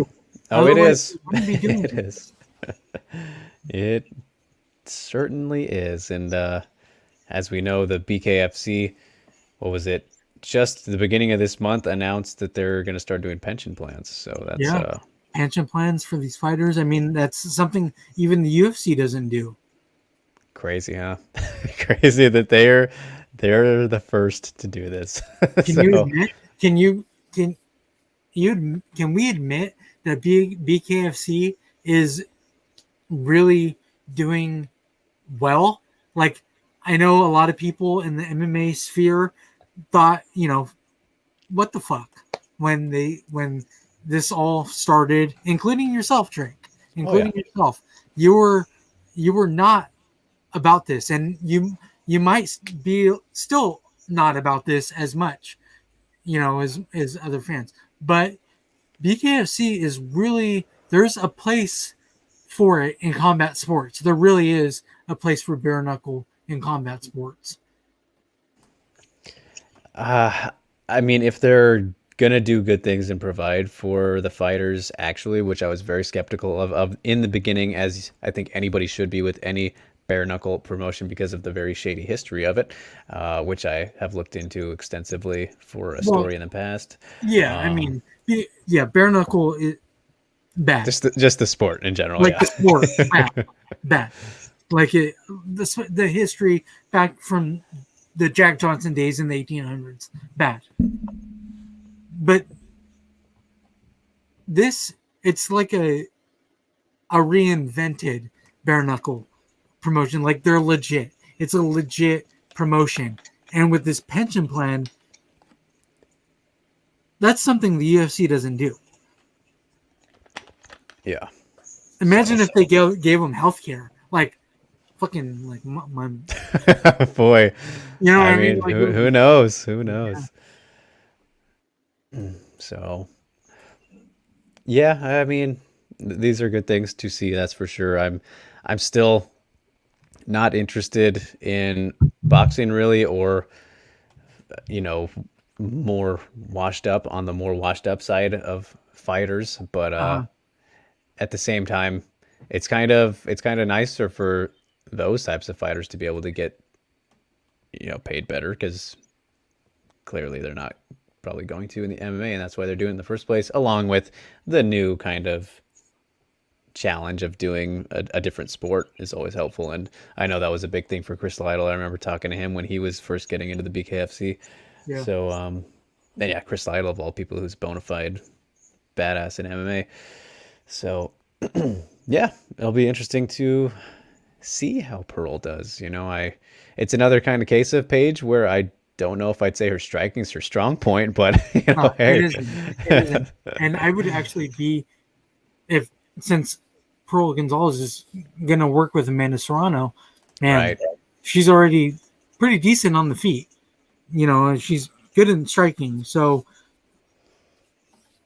Yep. that's kind of scary for her opponents working with the great Amanda Serrano. Yeah, definitely not the worst training partner you could have. That's for sure. Not by any stretch of the imagination. One of the best, man. One of the best. Yep. But all right, you guys got past the news. Now we're getting into the previews. No, we still have Combate Latina. Yep. Well, I'm throwing that in here, Steve, to the fights to watch out for section. Gotcha. And I know that you know all about this. I'm all over the place right now. So I missed this, but take it away, sir. Yeah, so Combate Global is putting on the Combate Latina fight card. It's this Friday, where there are six female fights. It's an all female fight card. Not a lot of people that we would really know of, but Combate Global, formerly Combate Americas, I keep wanting to say that, puts on great fun cards. You don't need to know Spanish to watch it. It helps if you do, because the commentary team is phenomenal. Man, they talk about enthusiastic and like living MMA. Those guys are phenomenal, and they get me just because I understand Spanish. So it's like, so they get me like hype at 10:30 at night watching Combate. Like it's great. Like I really like Combate Global. That is this Friday. This Friday, I think it starts 9:30 our time, 12:30 Eastern Standard Time. They're out of Miami right now. They're at the Univision offices, like I guess their studio probably. Right. They have a cage there. Have you watched it at all since they came back? I saw Lucero's fight. What was that? 2 weeks ago? 2 weeks ago, Or yeah. that was Yeah. last week, wasn't it? That was No, that was 2 weeks ago. Oh, right. This past one, I actually fell asleep watching it. Yes, so I caught that. I didn't catch it live, but I went back and watched it. So Right. So the whole like the imagery, the screen, and it's a brand new setup, right? love it. It's beautiful. Like it's fucking really nice, man. Combate Global is really putting themselves out there, for MMA fans. They're giving us great fights, and it's cool that they're doing this whole Latina card. 6 fights. Yeah, no, that is definitely great to see, and hopefully more people can jump on that if they can. Obviously one's got the awesome One in Power coming up here soon. Right. And this It's one, nice. It's really nice to see these promotions do these all female cards. yeah, definitely, and yeah, who knows? Maybe it'd be great to see it in the UFC too. And I know, Never going to happen. especially with their typical card length too. Like they wouldn't. Their 12 fights. Did they even do that? I mean, they could, but Yeah. these knucklehead UFC fans, they would not go for that at all. No. So. Bunch of knuckle draggers. Yeah, but hey, that's why we have great promotions like Combate Global and One, and everybody who's willing to take those. I don't even want to say chances, because it's not a chance. No, So I don't think right now. I don't think now it's a chance. I think it's an opportunity for these women. No. Yep. It's just an opportunity. It's not the promotion taking chances anymore. Yeah, no, we're definitely far past that point. So, which is why we're seeing it more. So, gotta love it. But as I mentioned right there, one championship this weekend, or this week, I guess, one on TNT 4. 2 days. Yep, fights to watch out for, you guys. 2 of them going down. And I actually do have the graphic here because I did remember this one. One on TNT 4. Jackie Boonton versus Ekaterina Vandarieva in Muay Thai. Muay Thai. Oh my God! Did you guys watch Nikki and John Wayne Parr. Oh, Didn't go well for JWP. I'm okay with it because I'm a big Nikki fan. But Yeah. for Muay Thai, like I love how one puts on MMA bouts with Muay Thai. Like I really love that. I love the mixture between the two. Yeah, it's definitely a cool thing, and helps them stand out. But yeah, if you remember Jackie Boonton, she knocked off Wonder Girl Fairtex. What was that? A month Crazy. ago or something? It was last month. Yeah. Yeah, big upset there. Month. So she is back taking on Vandarieva, which should be exciting. Should be good. And then in MMA, kicking off the card, Colby Northcutt is back. She was supposed to fight somebody else. I can't remember off the top of my head as I'm on low batteries here, but taking on Courtney Martin now out of Australia. Hey, at least she's still got a fight, so that'll be fun to see how it plays out because Colby Northcutt pretty solid in her own right. It's very green in MMA, but hey, it is what it is. So I look forward to that. And that Boonton Vandarieva fight is going to be so fun. Muay Thai, oh my god! Indeed. Got to love it. So that's what we got kicking. That's the first event of all the action, you guys, because Wednesday, as you see right there, 8:30 p.m. Eastern, Bleacher Report, all that, or BR Live, whatever, for one on TNT. I can't believe that Fuliang and Aoki is not on the main card. I know. I mean, yeah, this card's for the size and all that, pretty stacked. And it's the last one on TNT for now, even though they're gonna come back. Right. In the summertime, I think they're saying. Whenever. I think it's the summertime. Yep. But alrighty, let's get down to the matter of business, whatever you want to call it. UFC Vegas 25, Steve's birthday, everybody. It's coming up. Here we are celebrating. Oh, and by the way, I wanted to mention this off the top. Everybody go wish Megumi Fuji a happy birthday today. The living legend herself. The icon, one of the GOATs, one of the most important figures in MMA history, Megumi Fuji. Go give her some love on your socials, you guys. A happy and healthy 47 years old today. Crazy.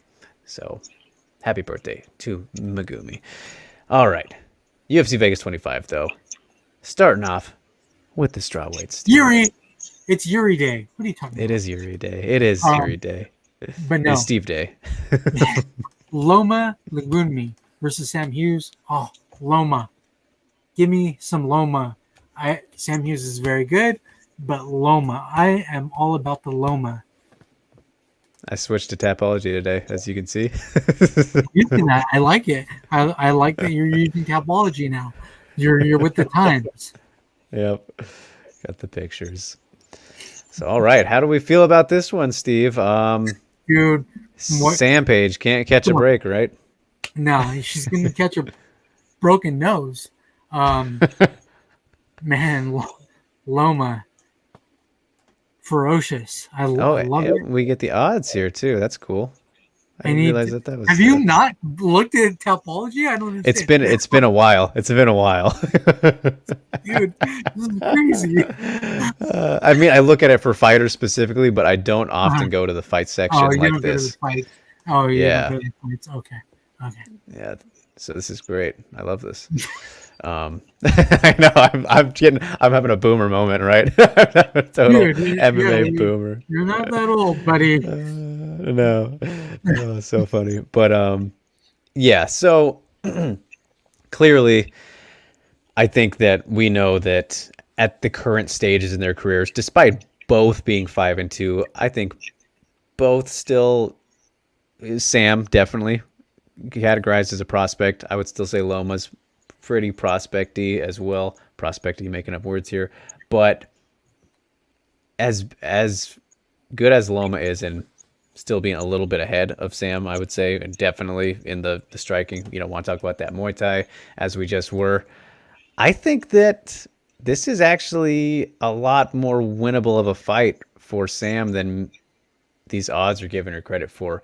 Specifically, I think because of her size and her grappling abilities. Because if she can get a hold of Loma and get her down, If that's that's that's where she needs to be. And as we've seen in the past, Loma is she just is a small strawweight, and she should be fighting at atom weight, but unfortunately, UFC doesn't have an atom weight division.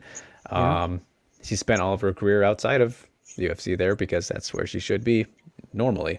But just a small strawweight, incredibly talented, no matter what division she's in. But we know that if you can kind of outmuscle her and bully her a little bit, that's how to beat her. Sam Hughes, I think, can do that. She's got the size advantage, obviously, but Loma, her grappling and takedown defense has been improving, as we've seen in some of these fights in the UFC. But still, I think Sam has a good chance to win. I'm not going to say that she will, you know, um, but I think that's a good number to drop some money on, you guys, if you're feeling it. And Sam, of course, not is doing it. right. If she's coming in off of rough short notice debut loss to Tisha Torres, which no shame in that one again, and kind of similar definitely bodies, Tisha to Loma, which man, I would love to see that fight actually. That's a great That would matchup. be really fun. Yeah. That would be very fun. That would be a fun fight. And somewhat similarly styled as well. Of course, Tisha's a bit more speedy and movement oriented on their feet, but not to say Loma isn't good with those aspects as well. It's just clear kind of the areas here a little bit. I don't want to say entirely striker versus grappler because Sam Hughes can strike a bit, but it's just not as good as Loma. That's just the case, how it is. That's plain and simple. So, Yeah, I mean, Loma's like Muay Thai goodness. Like she's phenomenal Muay Thai. Like I really hope that she gets the clinch going and she's able to throw those elbows and those knees and she works up against the cage. And I do think even though she's smaller, but that's going to be her problem in every fight. She's going to be yeah. smaller than everybody. She's going to have to find a way to bulldog her way into the clinch. Well, I think that Sam will give it to her. That's the thing, is right, because Sam needs to close the distance and get her down. And so to get there, I think she's going to have to fight through some elbows, right? I hope so. Yeah. I mean, yeah, that's probably what needs to happen. Yeah. So it's I'm looking forward to it though. Now, the more I think about it, like I'm fine with the matchup and should be fun. Always look forward to seeing either of them. And I'm perfectly fine with it. yeah, and good to see Sam Hughes back, of course, as I know that shout out to our man Headkick Steve, loves him some Sam Page, so I know he's excited. But yeah, man, I think that I'm gonna stay safe on this one as much as I do. Have been saying that I think's very real possibility for that upset here from Sam, and I think the odds makers being a little bit rude, maybe a little bit uneducated, as they tend to be. Probably true. That's probably true. Yeah, Loma's just the better fighter at this point in time and more dangerous, more lethal with her The skill plus set. 350 is a little bit high, I think. Yeah. Or the minus 350. I mean, the Yeah. plus 260 for Sam Hughes. Right. But yeah, I'm still gonna take kind of the person we should go with, which is Loma, and You ever winning by finish? nah, I think decision. I think that Sam is tough enough and big enough to impose. She's gonna impose her will, and there will be moments. I think she will definitely have some very good moments, but just a matter of if she can do it enough to find dominant positions and what have you. But I think Loma will definitely be dishing out the damage whenever she can, and that'll be enough to get her a unanimous. Or I could see a split in the end. Like I said, I like Sam's chances here, but I'm going to do the safe pick, which is Loma. Yeah, I'm going Loma, but I think she gets a finish. Right. Yeah, I really think that she gets the TKO. Um, finishes her from the clinch, and then gets her on the ground and beats her with some ground and pound. I hope that's what happens. Loma Luke Boonmay. Yep. Um, That fight is, I don't think it's the very first fight, but yeah, one of the earlier ones. And obviously the first one of the night as we're starting off with it here on the preview. But yeah, good stuff at strawweight as always. All right. As we move along, though, to the next fight, we're sticking with the 115 pounders. And it was a fight that we were supposed to get sooner. yeah, so Randa Marcos versus Luanna Pinero. They were supposed to fight what 2 months last month, 2 months ago. 260. Yeah. Yeah. Marcos is, I guess, feeling better. Yeah, she caught the old corona, and yeah, she's good to go now. Clearly, if she's got the fight still lined up, and Yeah. I think that I saw an interview that she did like right after that.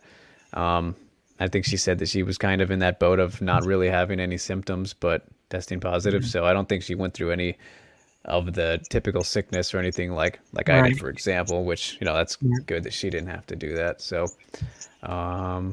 yeah, that is definitely good news. But taking on Luanna Pinero, who has just had more time to prepare for this. So that's It's a tough dangerous. fight. It's Yeah, that's a tough. scary.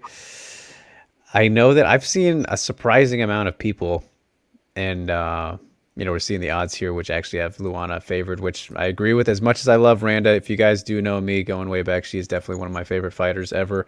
I agree with those odds. Yeah.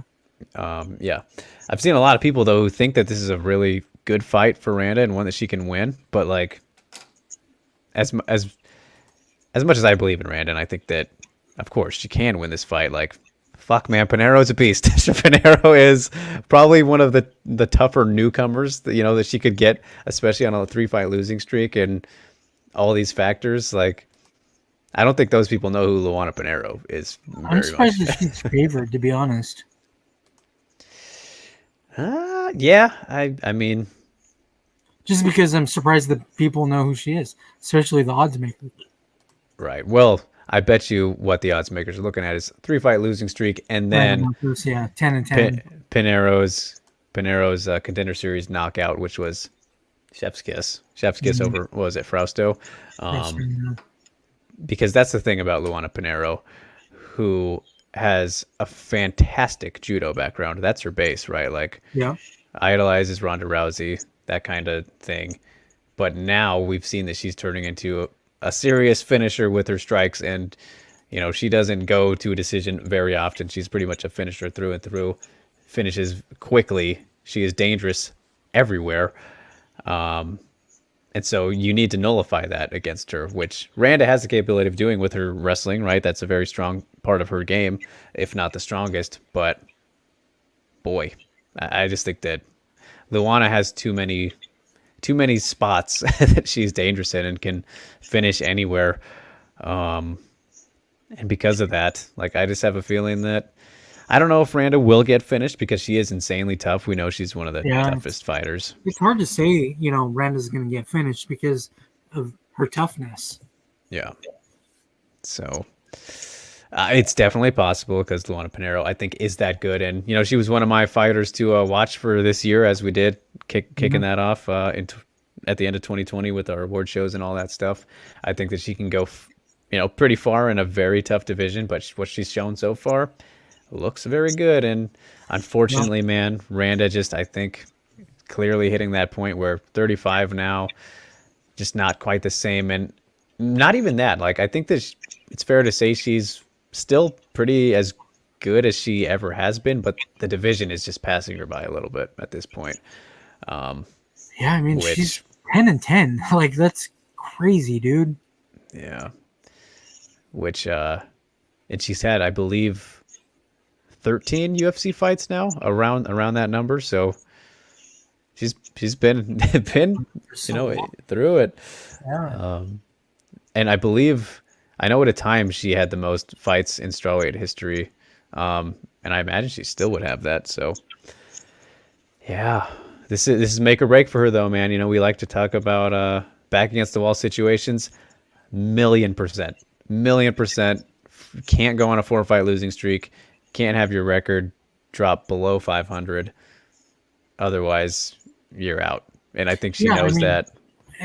You can make a case for her being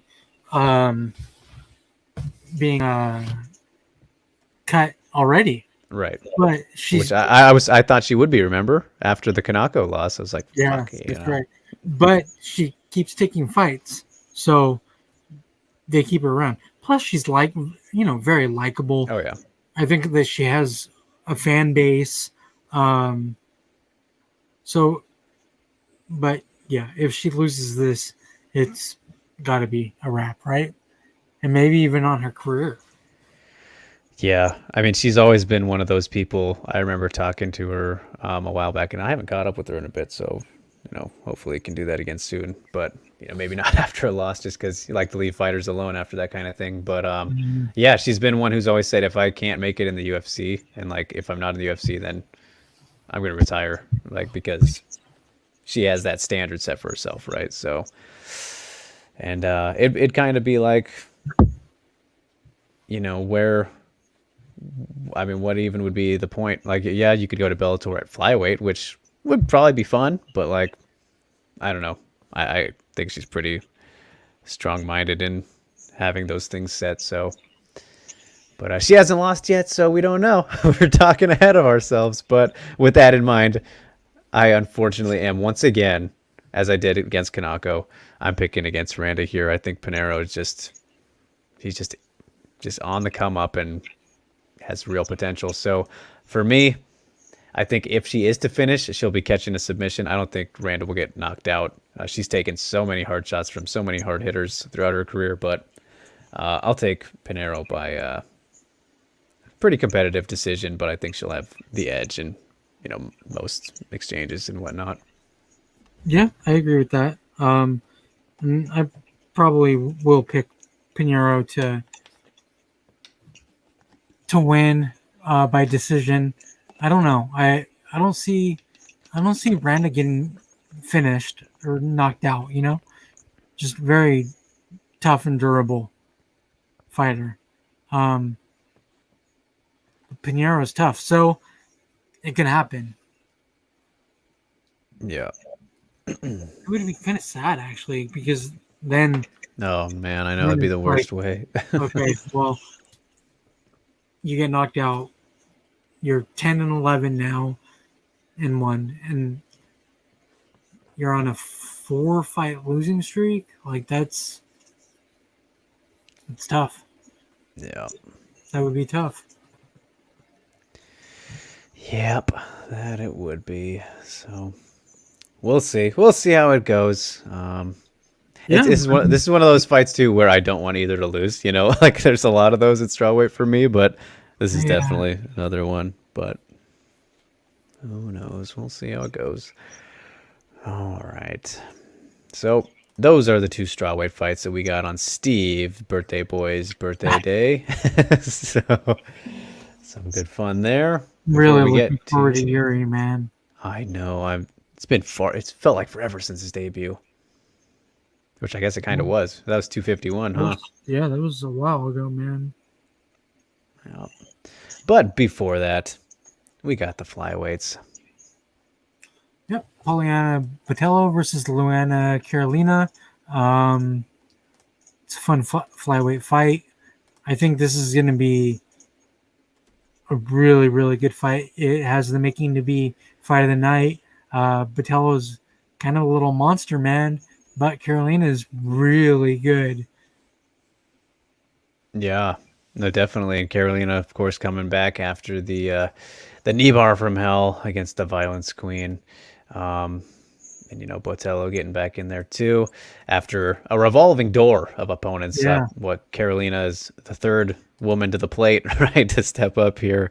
Um, but another, they've all been, as we mentioned, what was that, last week or whenever the fight changed again. All the opponents have been pretty similar styled for Polyana, so it's not like drastic change up for her. I just think maybe we'll get more aggression and craziness out of Carolina than we would have out of Kim or I don't even remember who the other person was, but I know that it was somebody similar to them. So with that in mind, I think that Polyana is going to be pretty good off here, having still been training for full camp, not having to change opponents' styles too much. So that's always nice. And then Carolina, of course, is coming in on short notice, looking to spoil everything and has to make weight on a shorter amount of time, all that kind of stuff. Yeah. Very possible, but Botello just has the better preparation here. And I think just generally from what we've seen from her, yeah, maybe it had a little bit of a hype train that got derailed early on, but Yeah. I think that she still has a lot to show and has proven to be pretty solid, depending on, it's kind of those certain tiers of opponents, and I think that in this area she should do pretty well. Are you kind of surprised by the plus 185 for Carolina? 165. 165, yeah. Do you think that she should be favored? Carolina? No, I think Botello Yeah. should definitely be favored. But I mean that's a little big, minus 220 for yeah. That's I think 220 is big, a little bit high, but I mean, it doesn't matter. That doesn't really matter, unless if you're betting on the underdog. right. So, yeah, I just think Polyana is going to be able. I like what she showed us in her striking against Jillian Robertson. Yes, it was Jillian Robertson who's not the greatest striker, but she looked very sharp in that fight. Ended up getting held down, in the later 2 rounds. But I don't think Carolina is going to approach the fight that way. So as long as it stays standing, it's going to be pretty fun, be pretty crazy. We know that they each have the ability and power to knock each other out. So I think it should be pretty fun all over the place, really. If anybody takes it to the ground, I think it would probably be Botello if she gets stung by something or Carolina gets her in the clinch and goes to work as she generally can do.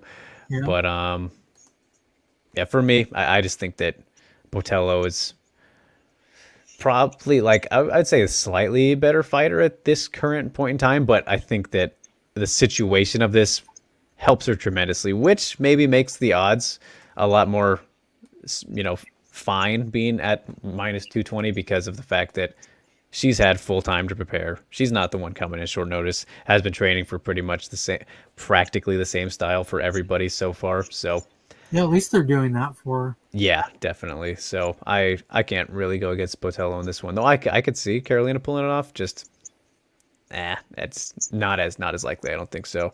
For me, I could see Botello winning in a pretty fun back and forth war, though. So Yeah. Oh man. unanimous decision for me. Like I said at the beginning, when we started talking about, I think this could be a fight of the night type of fight. Yeah, for sure. These girls really do want to throw. Stamina says, I slightly favor Botello as there's no danger of getting Pretzel. the way Robertson did her last time out. Yep. Exactly. So, are you feeling the same, Steve? Are we going 3 for 3 on this one, buddy? Oh yeah, Botello. I think Botello should win. But Carolina, she's really good. So I wouldn't be surprised if she won. But Botello's the better fighter out of the two.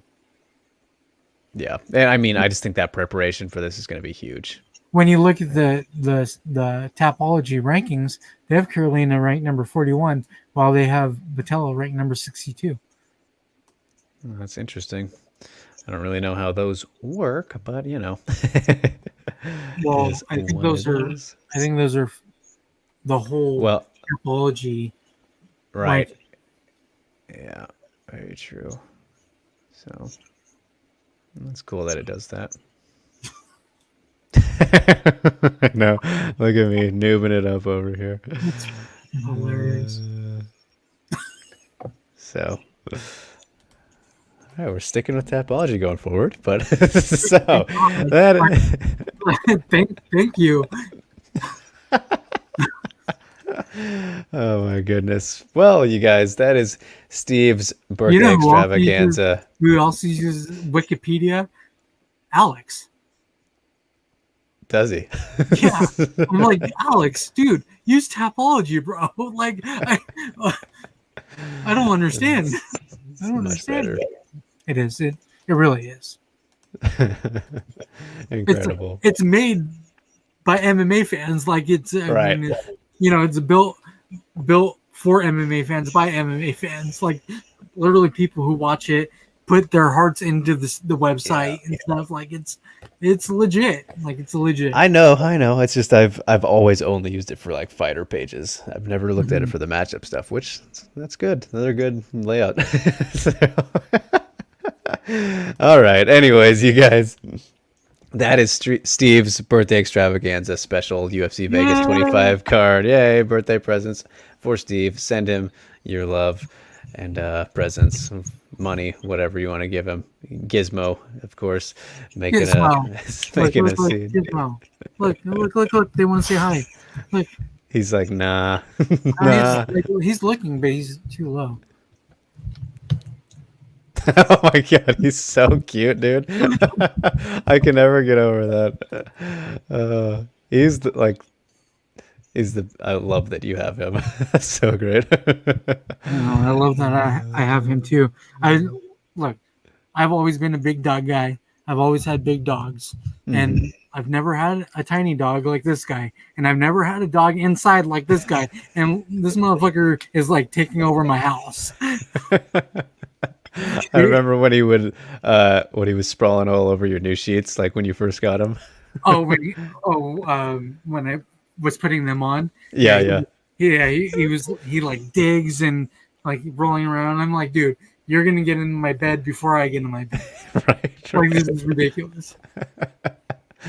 Oh man, it's fantastic.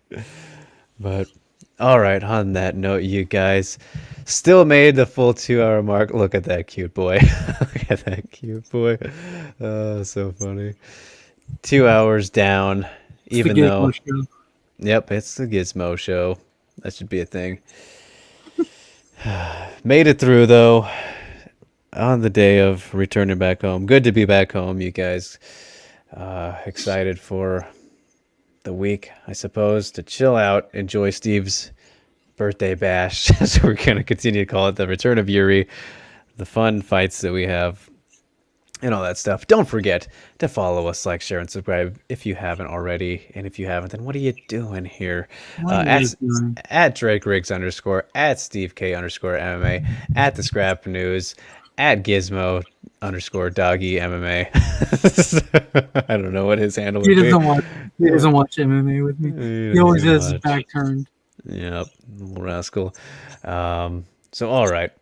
On that note, Steve, any MMA inks coming up or anything of the sort? Yeah, actually, I'm working with somebody from a promotion on getting me people.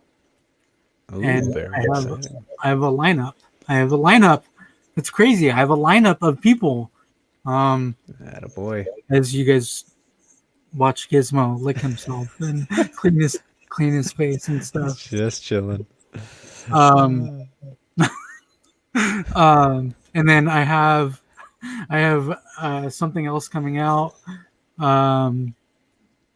Hopefully tomorrow, maybe the next day. I wrote something for the first time in. I know. I wrote something for the first time in months. Shaking the rust off. Yep. Gotta love it. So that's great. It's Nick Diaz involved. Oh boy. My interest drops. Stockton man. But no, that'll be cool. Gotta represent. That'll be fun to see. As for me, you guys, as mentioned, spoke to Elizabeth Rodriguez earlier today. It's very fun. I think she's a very, good, likable personality. Going to be great to see her back in the cage next week. I'll probably be dropping that on Monday, just because I got so Really much looking other forward stuff to to sort out. Lima, dude. Yeah, Salim Malay, really fun stuff there. Yeah, a lot of good stuff covered with her, a whole lot. So that'll be fun to get out for you guys. Hopefully tomorrow. I still have to like kind of finish it up here tonight. We'll see how long I can last. If not tomorrow, it'll be out by Wednesday. And then yeah, got plenty of other interviews lined up. Some very fun, exciting ones. One that I have tomorrow that I wanted to do a whole lot earlier, but you know, the fighter was busy with fighting and stuff like that. So we got Fighters. it. We got it now. Fighters fighting and stuff, and then other stuff going on throughout the week. But yeah. So that is that. I think I'll leave it there. As you can tell, I'm kind of Drake needs to sleep. yeah, I'm kind of losing it here, but we're at the end. So all right, Steve. Energy is really taking I a know. hit at this point. Yeah. All right, I'll stop talking. Let's get out of here. All right. So, as always, without you guys, there is no us. It would just be two dorks talking to each other about women's fighting on a screen where nobody's watching. So we thank you for coming back over and over. Are we going back to Wednesdays? One's done. Wednesdays We'll see. I'll see. I'll figure it out. So thank you to everybody who tunes in, who doesn't comment on a weekly basis, and everybody who does come in, Rain, Ro, Yusuf, Stamina, Sammy, Alexander was here, right? Mm-hmm, yep. Waleed, Ghost Phantom, Rain. I think I said Rain already. Yep. That's it. I think that's everybody who showed up today. So without you guys, there is no us. Again, thank you for tuning in. Until next week. Peace.